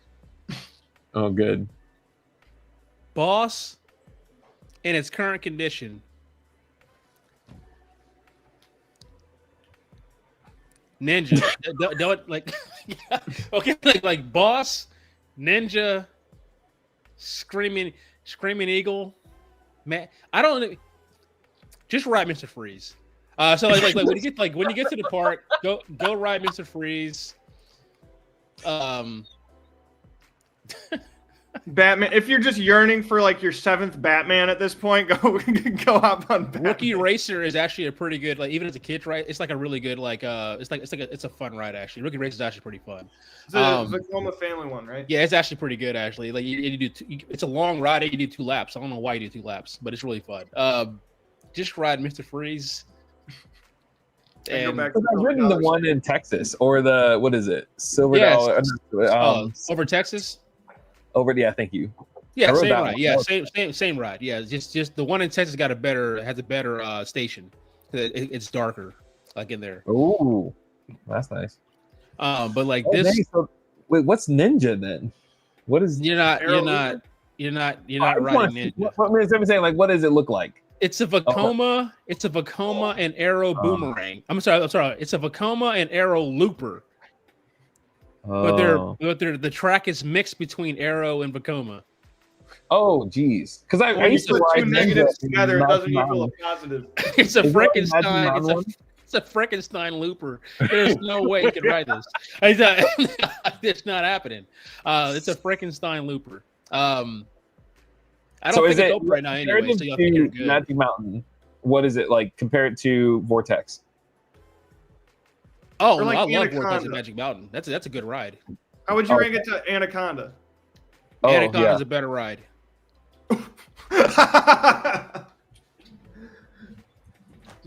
Yeah, Anaconda's a better ride. There's no way you can ride this ride. I know you like your Arrow loopers. It's not gonna jack your back up. It's just not a good ride. It's not a good ride at all. It's rough. It's a headbanger, not a backbreaker, but it's definitely a headbanger. Something I've heard at this park. Maybe I don't remember this right, but I feel like I've heard a few people really like the Mine Train here. Mine Train's solid. Yeah, that's pretty good, right? Boss is one of the best. Just like Hades, man. Great, excellent layout. Terrible execution. And this here's the thing. I rode Boss in 2021. It ran great. I mean, like to the point where I had it like it's one of my like top 6 or 7 Woodies. Rode it last year. One of the worst Woodies I've ever been on. Wow. Not good. Really? Not in a good condition right now. But you can use your meal plan here, and they got some indoor spots to eat at the park. Isn't it weird how the meal plan really is like my meal plan? Meal plan. Well, that's like your lifeline at some of these parks. It's like that's all you got, man. Hey, we gotta eat. I said we gotta eat. Dude, this is also seriously. This is so good for me. Like I would have been walking in horrifically blind to this. This is also like a 5-hour park visit. This is like a 5-hour park visit at best. Dang. And it's gonna be hot, and it's gonna be very hot there too. This will probably be your hottest day. Because at least Silver Dollar City is just talk about shade everywhere. It's in the woods. Like the entire park is in the woods, pretty much. This is not. All right, wait, we have a Tay. Going down the highway, you see Disney, the SeaWorld, the Universal, the Fun Spot, and Icon Park. Yeah. Yeah. It's weird. It's a shift. It's a shift. I'll tell you That's that. what man. you're doing. You're doing the Midwest version of that. Oh, that's funny. All right, let's move on from the food. Oh, There you go. We're back. Whoa. We're back. We're moving up, you know? We're going that back right up. there is that right there is the goat of Woody's in a park right there. That's going to be a man. Now, question though, but what can I ride at this park then? 'Cause I Voyage know for Woody. sure. Everything. Voyage You can ride everything in the park. Oh, let's go. Last Everything. time I rode Raven, there was a little bit of a thing going on. There's a pothole on Raven at the second half. If you sit on the right side, so sit on the left side.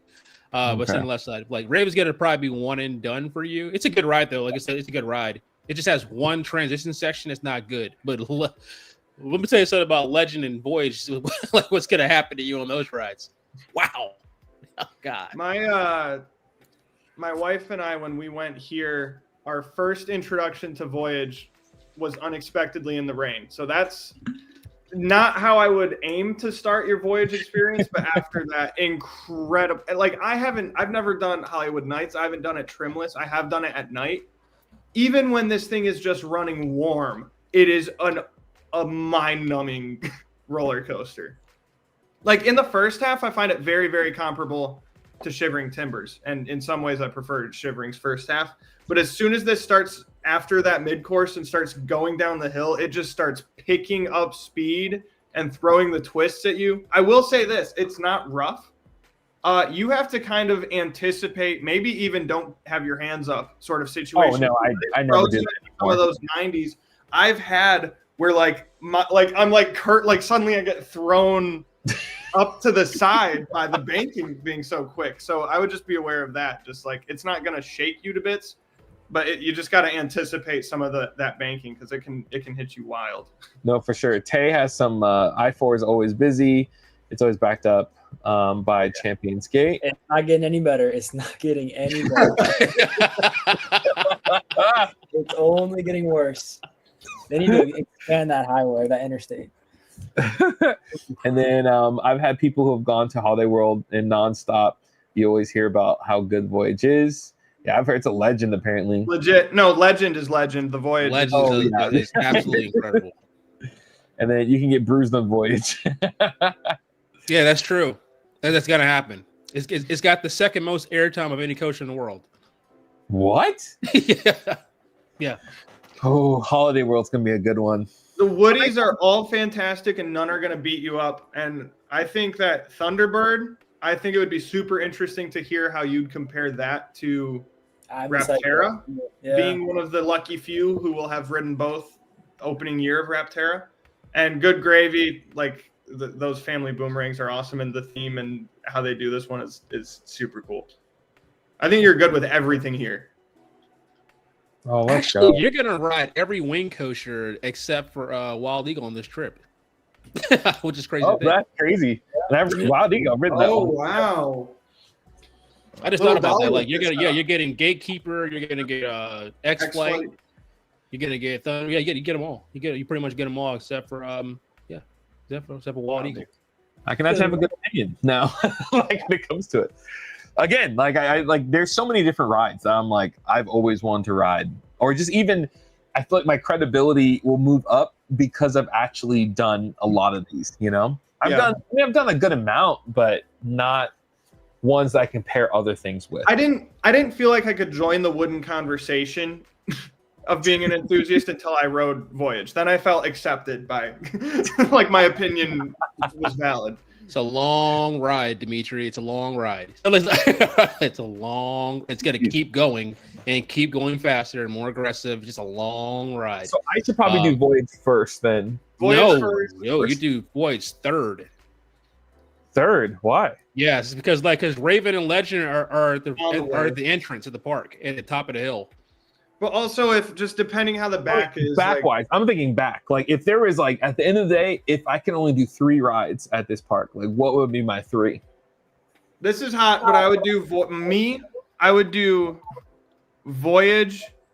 I would do Voyage, Raven, Thunderbird is what my 3 would be. Yeah, I mean, good gravies, I think, just included no matter what, because that one's not going to hurt my back. You'll be good on that. You could ride good gravy also. Yeah, that doesn't even count as a coaster. I've sat on benches that were rougher than. Oh gosh. Okay, so holiday world. Oh, food. What's food is good. I wasn't floored by the food here, but it was good. The thing that I love is the unlimited free soft drinks. Not that you're going to experience any different at like the Six Flags and Cedar Fairs, but this will be a nice to go to an independent park where you can still just be cranking through. I got my Six Flags cup. There you Won't bring even that. into Holiday World and free parking too at Hollywood also, so that helps too. Yeah. Park anywhere you want. What were you gonna say? Talking about food. So John, I tried some food there and I thought it was pretty good the second time I went. First time I wasn't like buzzing about it. I tried in that Thanksgiving section, you know, right next to Voyage. They do like a Thanksgiving platter, you know, your typical Thanksgiving food, and that was solid. I would go back and get that again. Yeah. You got pot pies, turkey, pumpkin pie, all that kind of. It's pretty much all Thanksgiving food. Mac and cheese. I would lean away potatoes, from cornbread. the Christmas banquet hall. That didn't impress. That's a good spot out. A great spot out. You don't like it? Oh, Justin, you don't like the banquet hall? I don't, dude. So when I went, I kind of had an off-putting smell when I walked into it. I don't know what it was. It could be a me thing, but something kind of turned me off from it. I don't know. But I haven't tried any of the food, so just want to preface with that. Yeah. I always vouch for these. I love the one at Indiana Beach. I love the one here. Something about the old. I just love anytime there's an older school shooting dark ride where it's all the practical fun sets. It's just a kooky ride, but I super recommend hitting the Gobbler Getaway. There's something about when you like shoot the thing. It's just like the cutout that like comes up or something, or like, and they're all like, it's all little animatron or emotions of like turkeys getting captured. It's fun. I will say you got to go in there and have fun, but if you grew up with like Universal and going to Disney, you know what I'm saying, you're gonna walk and you're gonna be like, okay, like you got to kind of take it a step back and really have fun with it. In order we got Sherry with some in a Midwest. Go to the next one. That was the I think that was the accidental send. Oh, there you go. In a Midwest amusement park trip, which parks are the most important to get to? Based on your profile picture, you have good taste. Cedar Point, if you haven't, for sure. Kings Island, SDC, Silver Dollar City, Holiday World, KI, Cedar Point. Yeah, I say those. Those for sure. All right, next. Hey, Justin. Hey, Justin. Time in, Justin. So I got it. Wow. So obviously I never got the chance to do T3. I think that shut down during Thank COVID. God. Right. I still would have liked to gotten the cred though, right? But so I've heard. But man, they are finally putting their Hershon fine touch to it. It's nowhere near where it will probably be in 5 to 10 years, but if they continue to invest and pour millions of dollars into it, I mean, going there just to see Discovery Meadow, what they did, their $11 million investment that they debuted in 2025 season, that whole section is unrecognizable to what it was before. That was the deadest area of the park. I would go there and spend the least amount of time in that section now, and all I want to do is actually stay in that section. Wow. Not great for a coaster enthusiast. Like in the main kind of part of it, it's really family driven. The 3 only new rides there are all, for families, young children and kids, but just the ambiance and the environment. They have like meadow music going on in the background. They've stepped up their food game. I know we'll talk about food in a second, but that's something that was severely lacking that they're really starting to change. And they reimagined 11 different rides. They kind of put a new name to it. Some people weren't happy about Storm Chaser being changed to Wind Chaser. It's a little bit soft. We'll get into Storm Chaser or Wind Chaser, but that's an overhated RMC. And I don't know why. I don't know. Hear me. You can talk all about your park, all you want. My anecdote here is I got off Storm Chaser or whatever it is now. Wind Chaser, yeah. Wondering if I liked it more, not like fulfilling wise, not a whole ride experience, but just how violent some of that airtime and stuff is. Yeah. Thinking I might like it more than like Steel Vengeance. And then I came to my senses and I realized that wasn't the case. But it floored me. Like, I feel like for the small scale ones, people are talking about Twisted Timbers and what's another like small scale. They're not talking about Storm Chaser over in like Jordan. Yeah. But keep going. Sorry, Justin. Ride just like blew me away. So I know Dimitri and John and I were talking a few weeks ago, and we were saying how I saw there's something going about because in 2026 they're investing another $12 million into the park, and they had something on a fence there that was like, "Are you ready to fly?" or "Get your wings ready," something like that, and they were teasing at what I thought the first thing that came to my mind was Barnstormer at Dollywood. I thought, oh, we're getting a screaming swing, right? But then, John, didn't you say they filed a permit or something recently, and it looks like there's going to be some sort of a coma coming, or what? From what I've seen, it seems like some sort of family Vacoma situation, probably near the infield or just near Lightning Run, just kind of in that area. Yeah, so it's probably going to be a Vacoma, SLC. But I'm hyped for it. Hopefully not. I'm afraid that's what it will be, right? You're getting a Vacoma SFC. It's a suspended family coaster. So yeah, you're getting the same ride model as they have at Dollywood. Same exact thing. What is that, Dragonfly? Yeah, Dragonfly. Same, pretty much the same exact ride, which is going to be great for that park. I love Dragonfly. Yeah, so I'm hyped for that. What else is there? Lightning Run. It's like they call it every time you're in the queue, they're like, "Are you ready to go on the only hyper GTX coaster in the world?" or something like that. It just repeats it over and over again. But that's good too. Like that's like, don't underestimate Lightning Run. I didn't expect much when I got onto it, and I was flying out of my seat. Yeah, great. What seat should I go on it though? We're going to go in the back on that one. The first drop in the back. We're going to be on that back. It's a 2-seater, right? Each row. It is. Yeah. Violent first drop in the back. It reminded me very much of Maverick in like, I know it doesn't go beyond vertical, but just how like sharp it does that first drop. And both of those, the RMC and Lightning Run, glass smooth. And from what I've heard about, some of the areas in Woodland Run, it sounds like still could use some work, but it's a lot. They actually, I think they retract it. A lot of it, from what I understand. I don't know if it's 100%. Yeah. And Kentucky Flyer is one of the family gravity groups, and that was my first family gravity group. I mean, that's up to you, Dimitri, if that's just something you'd want to do, but I didn't find it rough at all. I know people have their thoughts about those trains, but on a small enough scale coaster, I don't think they were problematic at all. He'd be fine doing it. You'd be fine. Yeah. Get the cinnamon bread. Get the cinnamon bread. Anytime. Cinnamon bread now. You know what? All right. I don't want to be a hater, but I will say their cinnamon bread is the worst compared to obviously Silver Dollar City and Dollywood's. I don't know if they're like, it's a little bit more dried out here. I don't know. No. I got it in the 2024 season, and I was like, I don't know. Maybe I got a bad batch. I'm not going to diss my home park, so I'm just going to say that. Dimitri, you got to get like a really good airtight like container and just bring one from Silver Dollar. I just have like a big bag just hauling it in. Ask him to heat it up in the back. Do a side by side. Is there Justin, what do you think for what he should go to first? This is a park that is so like, at least during the summer, it can get a little rowdy. Sometimes there might be a lot of like summer trips, so on and so forth. So I was like, oh my gosh, there's so many kids. Yeah, it can get rowdy, especially during the summer. It gets pretty packed. And one thing I noted was when I was there, it shares the land with like a fair, right?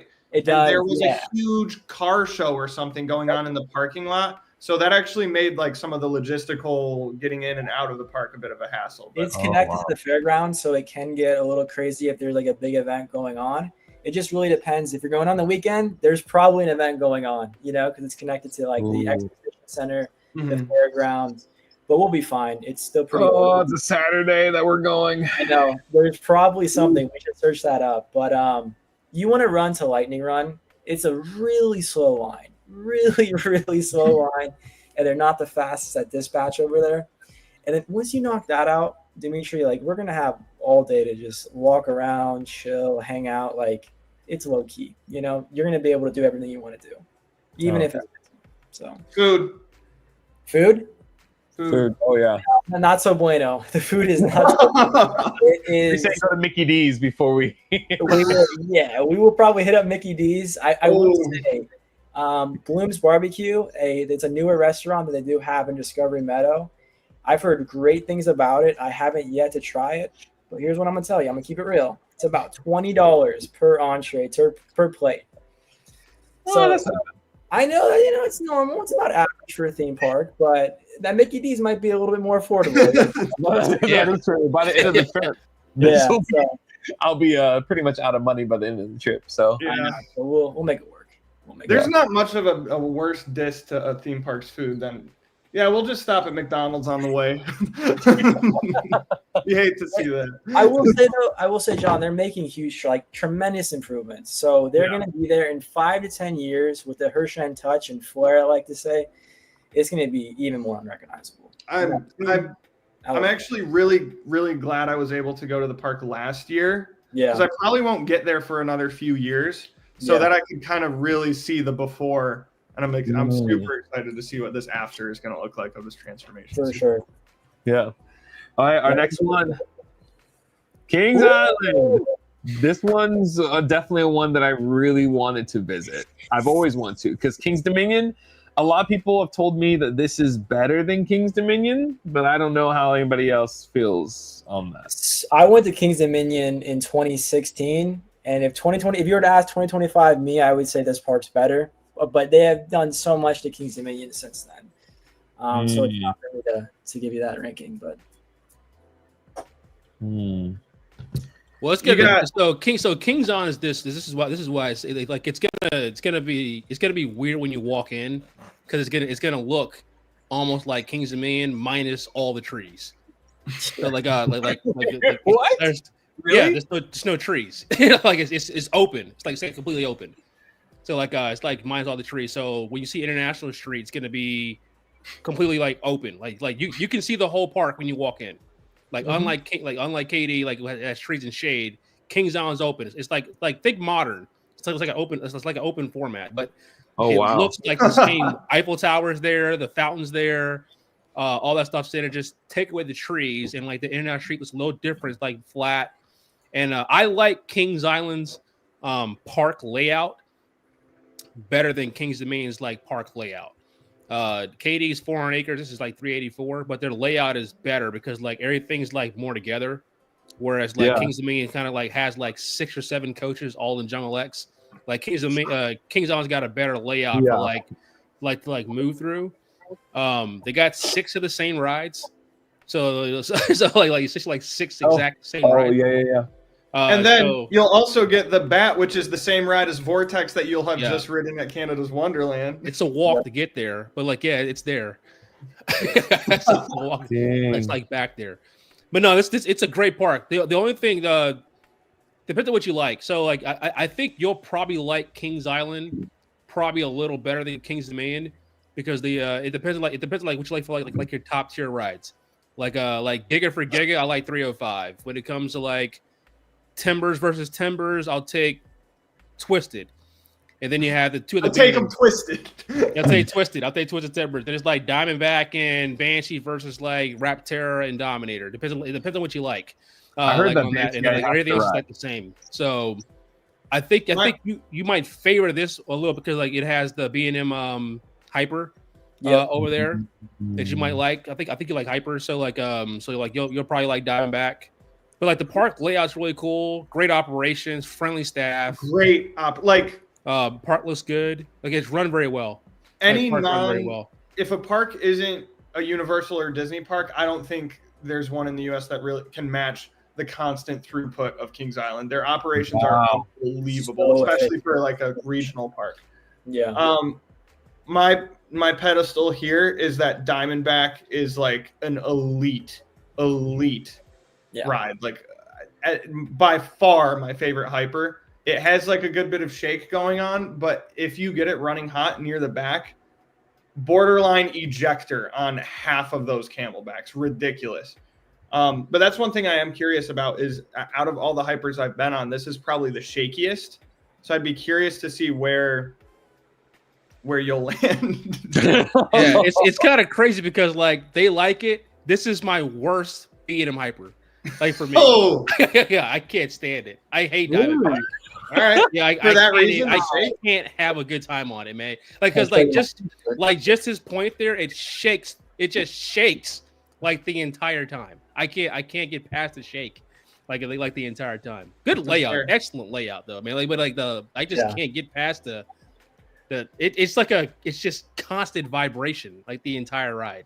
I can't get past it. Oh wow, that's why I feel like I was on Paul's Chariot yesterday. Yeah, I felt it was runs like a worse than the Apollo Chariot. It runs worse than that. Wow. But it's got a better layout, like a much better layout. Like the out and back, like the Camelbacks, the hills, much better layout. You said what? Are the seats the same? Like the restraints the same? Restraints the same, different configuration of the seating. More open, and it's got like the 2 and 2. Yeah. Yeah, but I mean, if you wanted a much smoother big B&M, Orion is right there. There you go. There's the debate right there. And you know what my answer is going to be. I'll take Orion. I'll take Diamondback. I don't know why, but I'm leaning towards Diamondback. I think it's beautiful. I mean, I love the coaster watch that one too.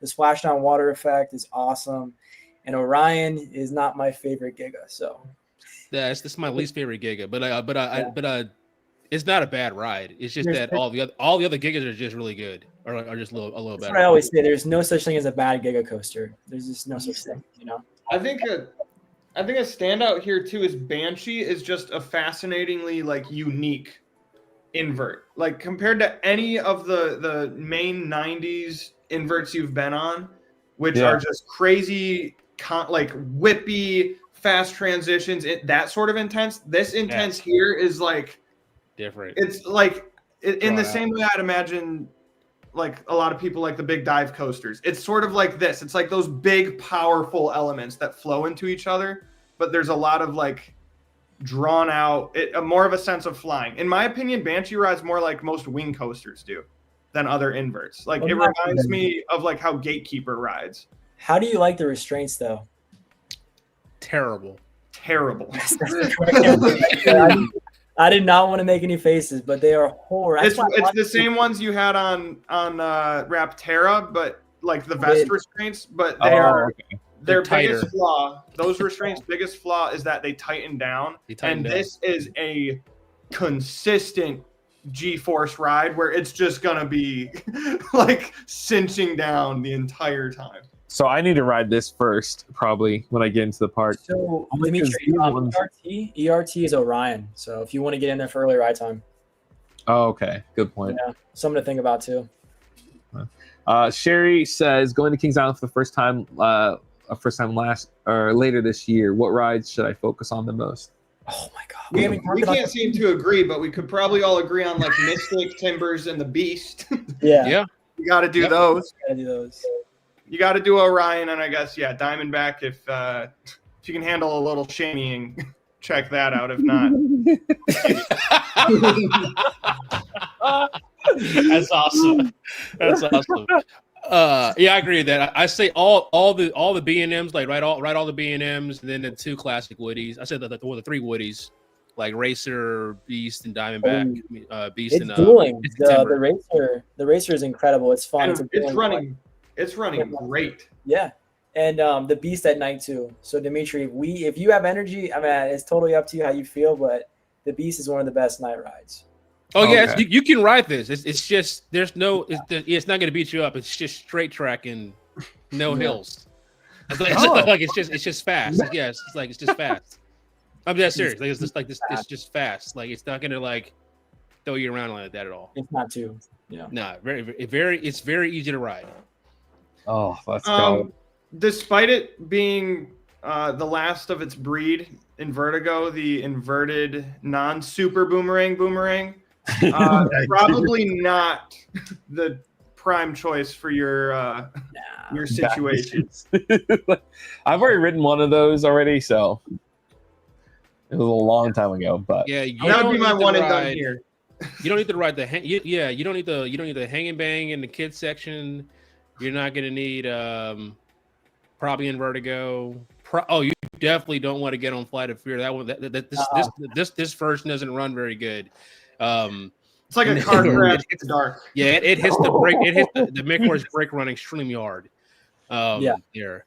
Yeah, because I can ride Flight of Fear back at King's Dominion. I can ride that with no problem. Keep those happy memories of Flight of Fear. Yeah, they run differently. This one's gonna like completely stop on a brake run, like hard.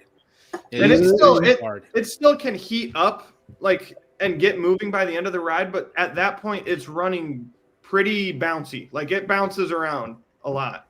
Tay with the knowledge. Yeah, avoid Vertigo, and then Flight of Fear is fun. But there's nothing bad in the park. It's a fun park to be. It's a fun park to visit. Like nothing's bad. So Food's good too. Food. But I will say this: don't go to Grading Grill. Really? I've never been there. It's not the same menu as the one in Kings Dominion. Different menu. Oh wow. Yeah, different menu. Good to know. But like go to that Melt. They got like a little. They got some really good like spots to like to eat at as well too at Kings Island. Like what is it? The sports bar? Are you talking about the sports bar? Sports bar is good. Yeah. Like that's a good place to eat. That's a good spot. Can't go wrong here. They got like a same thing. They got a fest house also, just like they got a fest house, but it's variety. it's got variety of food in there. Like I go to that sports bar with the Melt. That's the wrong part. But like they got some pretty good spots at Kings Island where you can use your meal plan and you'll be okay, and like you'll be all right.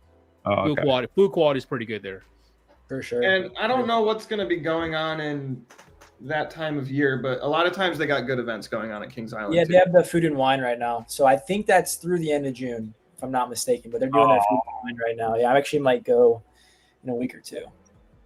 Dang. Kings Island's got good history. The park is going to look at it said it's gonna have a feel like Kings Dominion, just minus all the trees. What's up? Yeah, that's a bummer about the effect. Like I'm literally going to be like, oh my gosh, you're right. It's weird. It's like it depends on what you like though. Like some people like that, right? Like they like the openness of like walking in, and then some people like walking like, oh, I like the scenery and the lush and the greenery. It all depends what you like. But like it's strange too because that immediate area of Mason, like last year I drove from Cedar Point to Kings Island for 2 events. And I got to that area near Mason too early, so I was hanging at the Starbucks nearby. You can see the coasters, and it's this hilly, completely tree-covered area. But then the park itself is gutted, like it's gutted. You can see it, yeah. You can see everything. You can. It's like you been to Carowinds. It's like going to Carowinds. Yeah. It's just like that. It's just you just miss the. I don't know. It's weird. Like I said, it's gonna be a culture shock for you at first because you're gonna walk in there thinking like, oh, it's Kings Dominion. It's like in and out of the street. There's the fountain, but where are the trees? Yeah. But like there's the Eiffel Tower. The cool thing about Kings Island that I will give it the edge over, like everything's gonna be open. I can promise you that everything's gonna be open. Wow. Like everything will be open. Huge. 100%.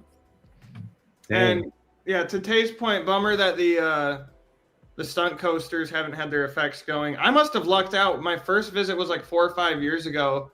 And since then I haven't done the stunt coaster, but it had everything going. So yeah, everyone's upset about that. Rightfully so. Yeah. I don't know if they've tried I don't know if they've tried to bring the effects back at all with the new re-theme. Like I would imagine maybe they tried to juice it up, but no.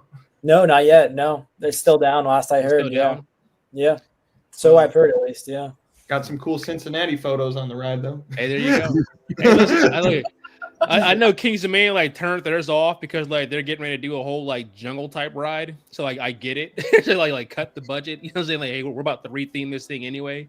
But I'm a little shocked that Kings Island usually like is really good at having their effects on and all that stuff on. So Okay, I'm a little. this is a complete side question. But I was watching I don't know who it was, their YouTube channel, but they said when they're at Busch Gardens, they're like, I can't stand Busch Gardens is so confusing to get around. And I was like, what are you talking? And it was like, I like parks where you can see everything. It was the first time I ever heard somebody ever say that.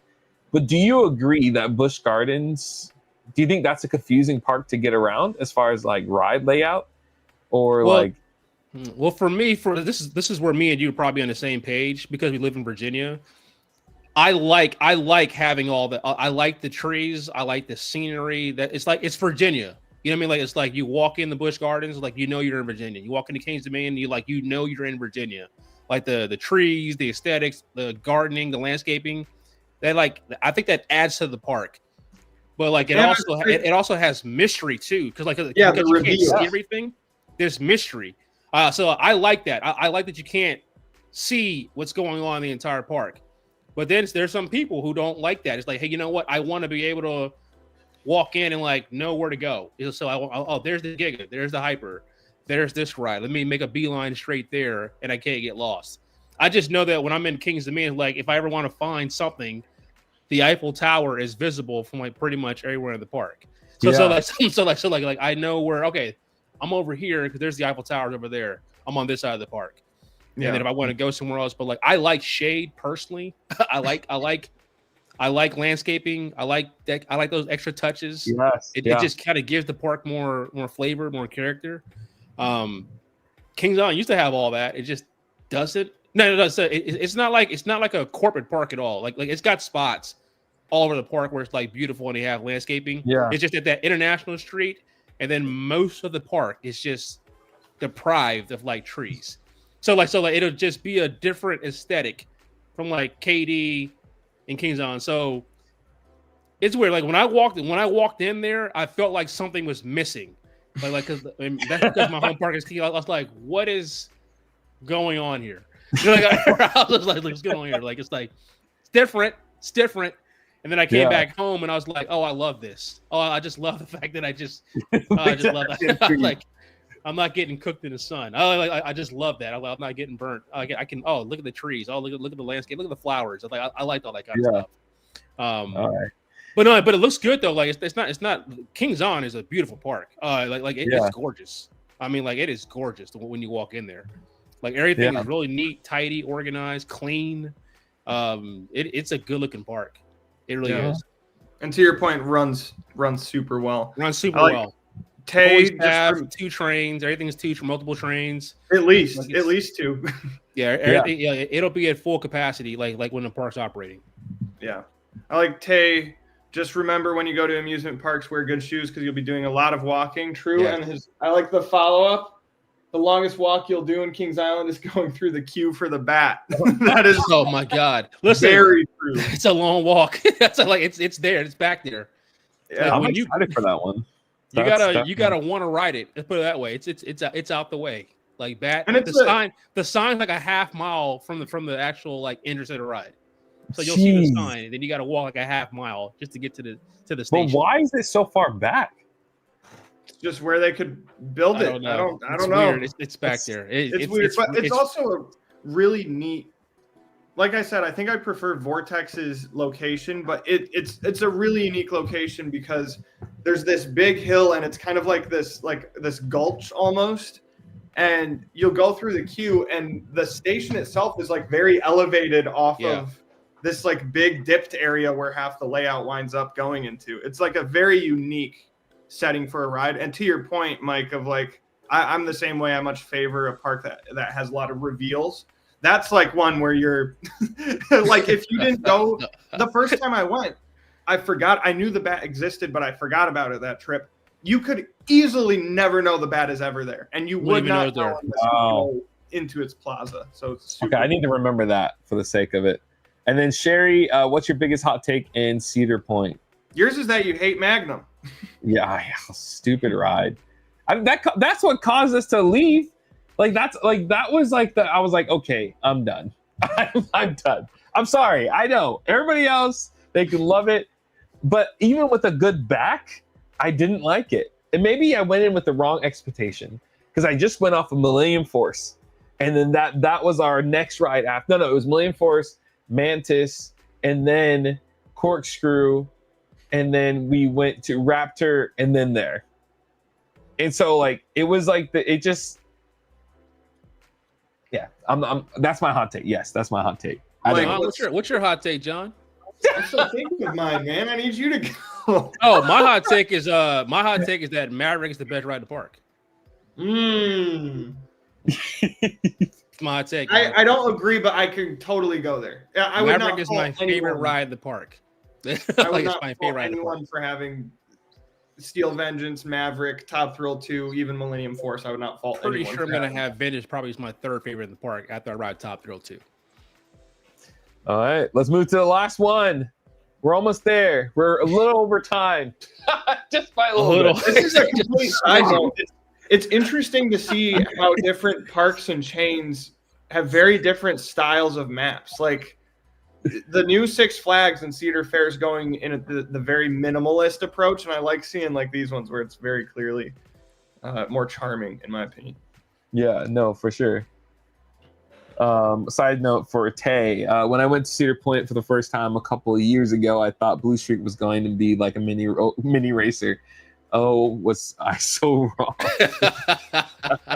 It's old and it feels old. Yeah.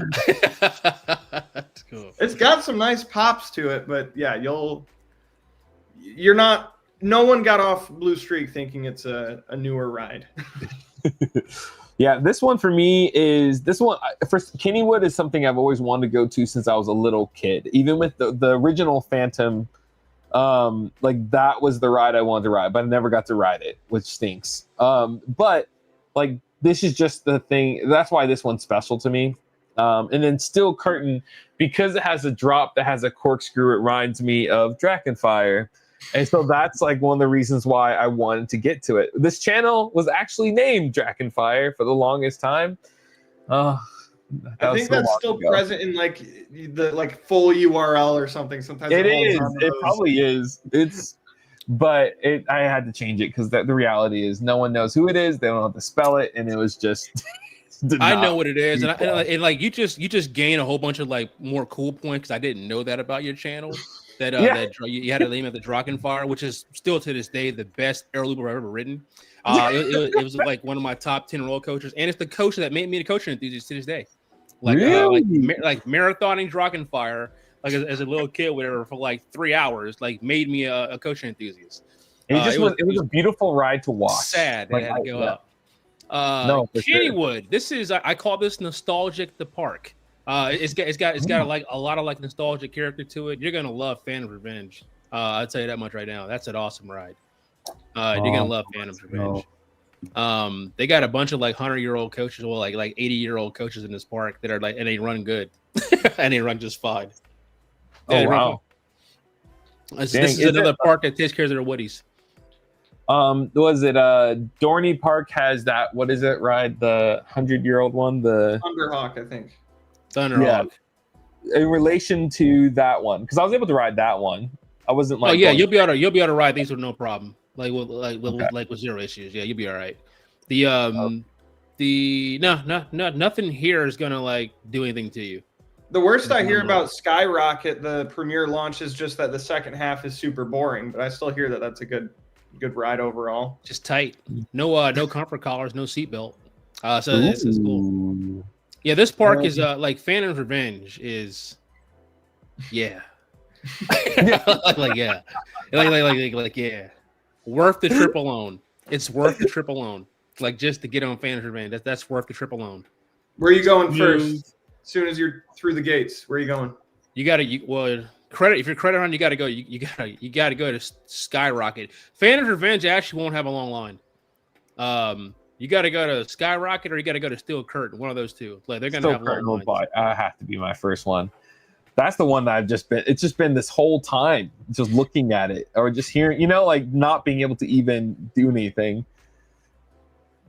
That's probably going to be definitely want to be one of my first. Skip Exterminator, and you got to get the fries, the potato patch. That's a must do. Got to get them. Got to get them.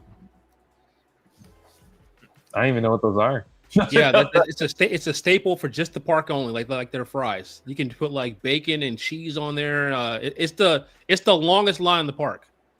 And you're gonna have to you're gonna have to make sure you get a basket of that. I got 3 on my last trip to Kennywood. 3. Dang. Okay. 3 times. I was like, oh my god. If you like steak fries, like big, like long, like steak fries with like cheese, bacon, ranch, you have the option to put all that on there or just plain, whatever you want to do. Oh yeah, they can. The potato patch is that's a must. That's a must get. That's a must get.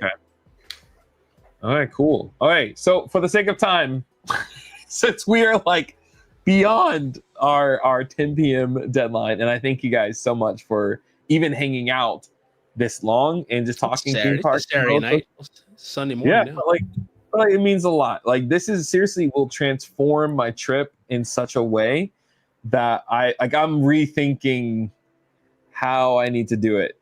Like 50% changes. Like it's a different direction that I need to take it. I still believe it's going to be incredible. It's going to be awesome. But now I'm like, okay, let's think realistically. There's dream me world, and there's just then there's like what Hades or whatever that ride is called world. And so I think this is good, which is awesome. And I hope like for people like that you're watching this maybe like later on. And everything. I hope you guys are able to be like, oh, okay, this is very helpful information, because I think there's so much helpful information. And so let's give a little bit, just like maybe a couple seconds, if people in the chat, if you want to ask us some like quick questions, just for the sake of asking some. I know a lot of you guys have been here for a good amount of time. Like I respect that. If you have been here and you haven't liked the live stream for Dimitri, what have you been doing? And even those of you who are checking it out later, make sure to like the live for him, because we want to help more people plan their trips correctly. But sorry, go. I just had for sure. No, I agree. I 100% agree. Okay, so Tay, when I went to Cedar Point the first time years ago. Oh no, that was the wrong one. Oops. Tay, I enjoyed the live stream. It was fun hanging out. Thanks, Mentor, for mentioning this channel. Thanks, Tay. Thanks, Mentor. Thanks, Tay. Tay, you're a amazing amount of information. You're a great-looking draft too. Yeah, the draft. Does Kennywood still have the love tunnel? Wait, there's a love tunnel? Oh, that was no. I think they don't. Wasn't it the Garfield? It got Garfielded. I think it got modified. And then I think it's gone. Unless there's a whole Defunct Land video I could not recommend enough. Yeah, the people in Pittsburgh did not like this at all. I know that much. Like locals did not like this at all. Next one, like and subscribe to this channel. Tay, you're number one. The old mill. Number one too.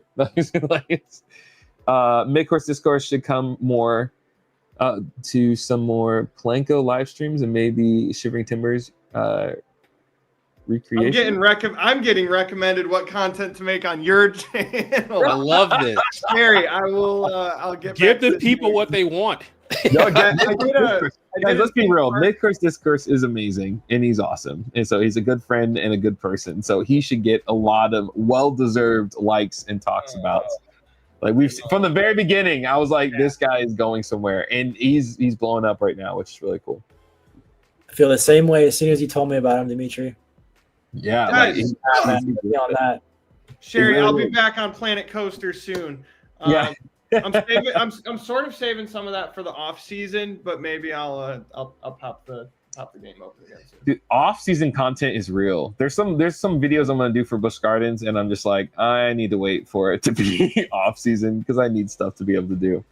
Next one, why thank you. Giraffe is from Animal Kingdom at Disney. Oh, let's go. Okay. And then a confirmation of this used to be Garfield.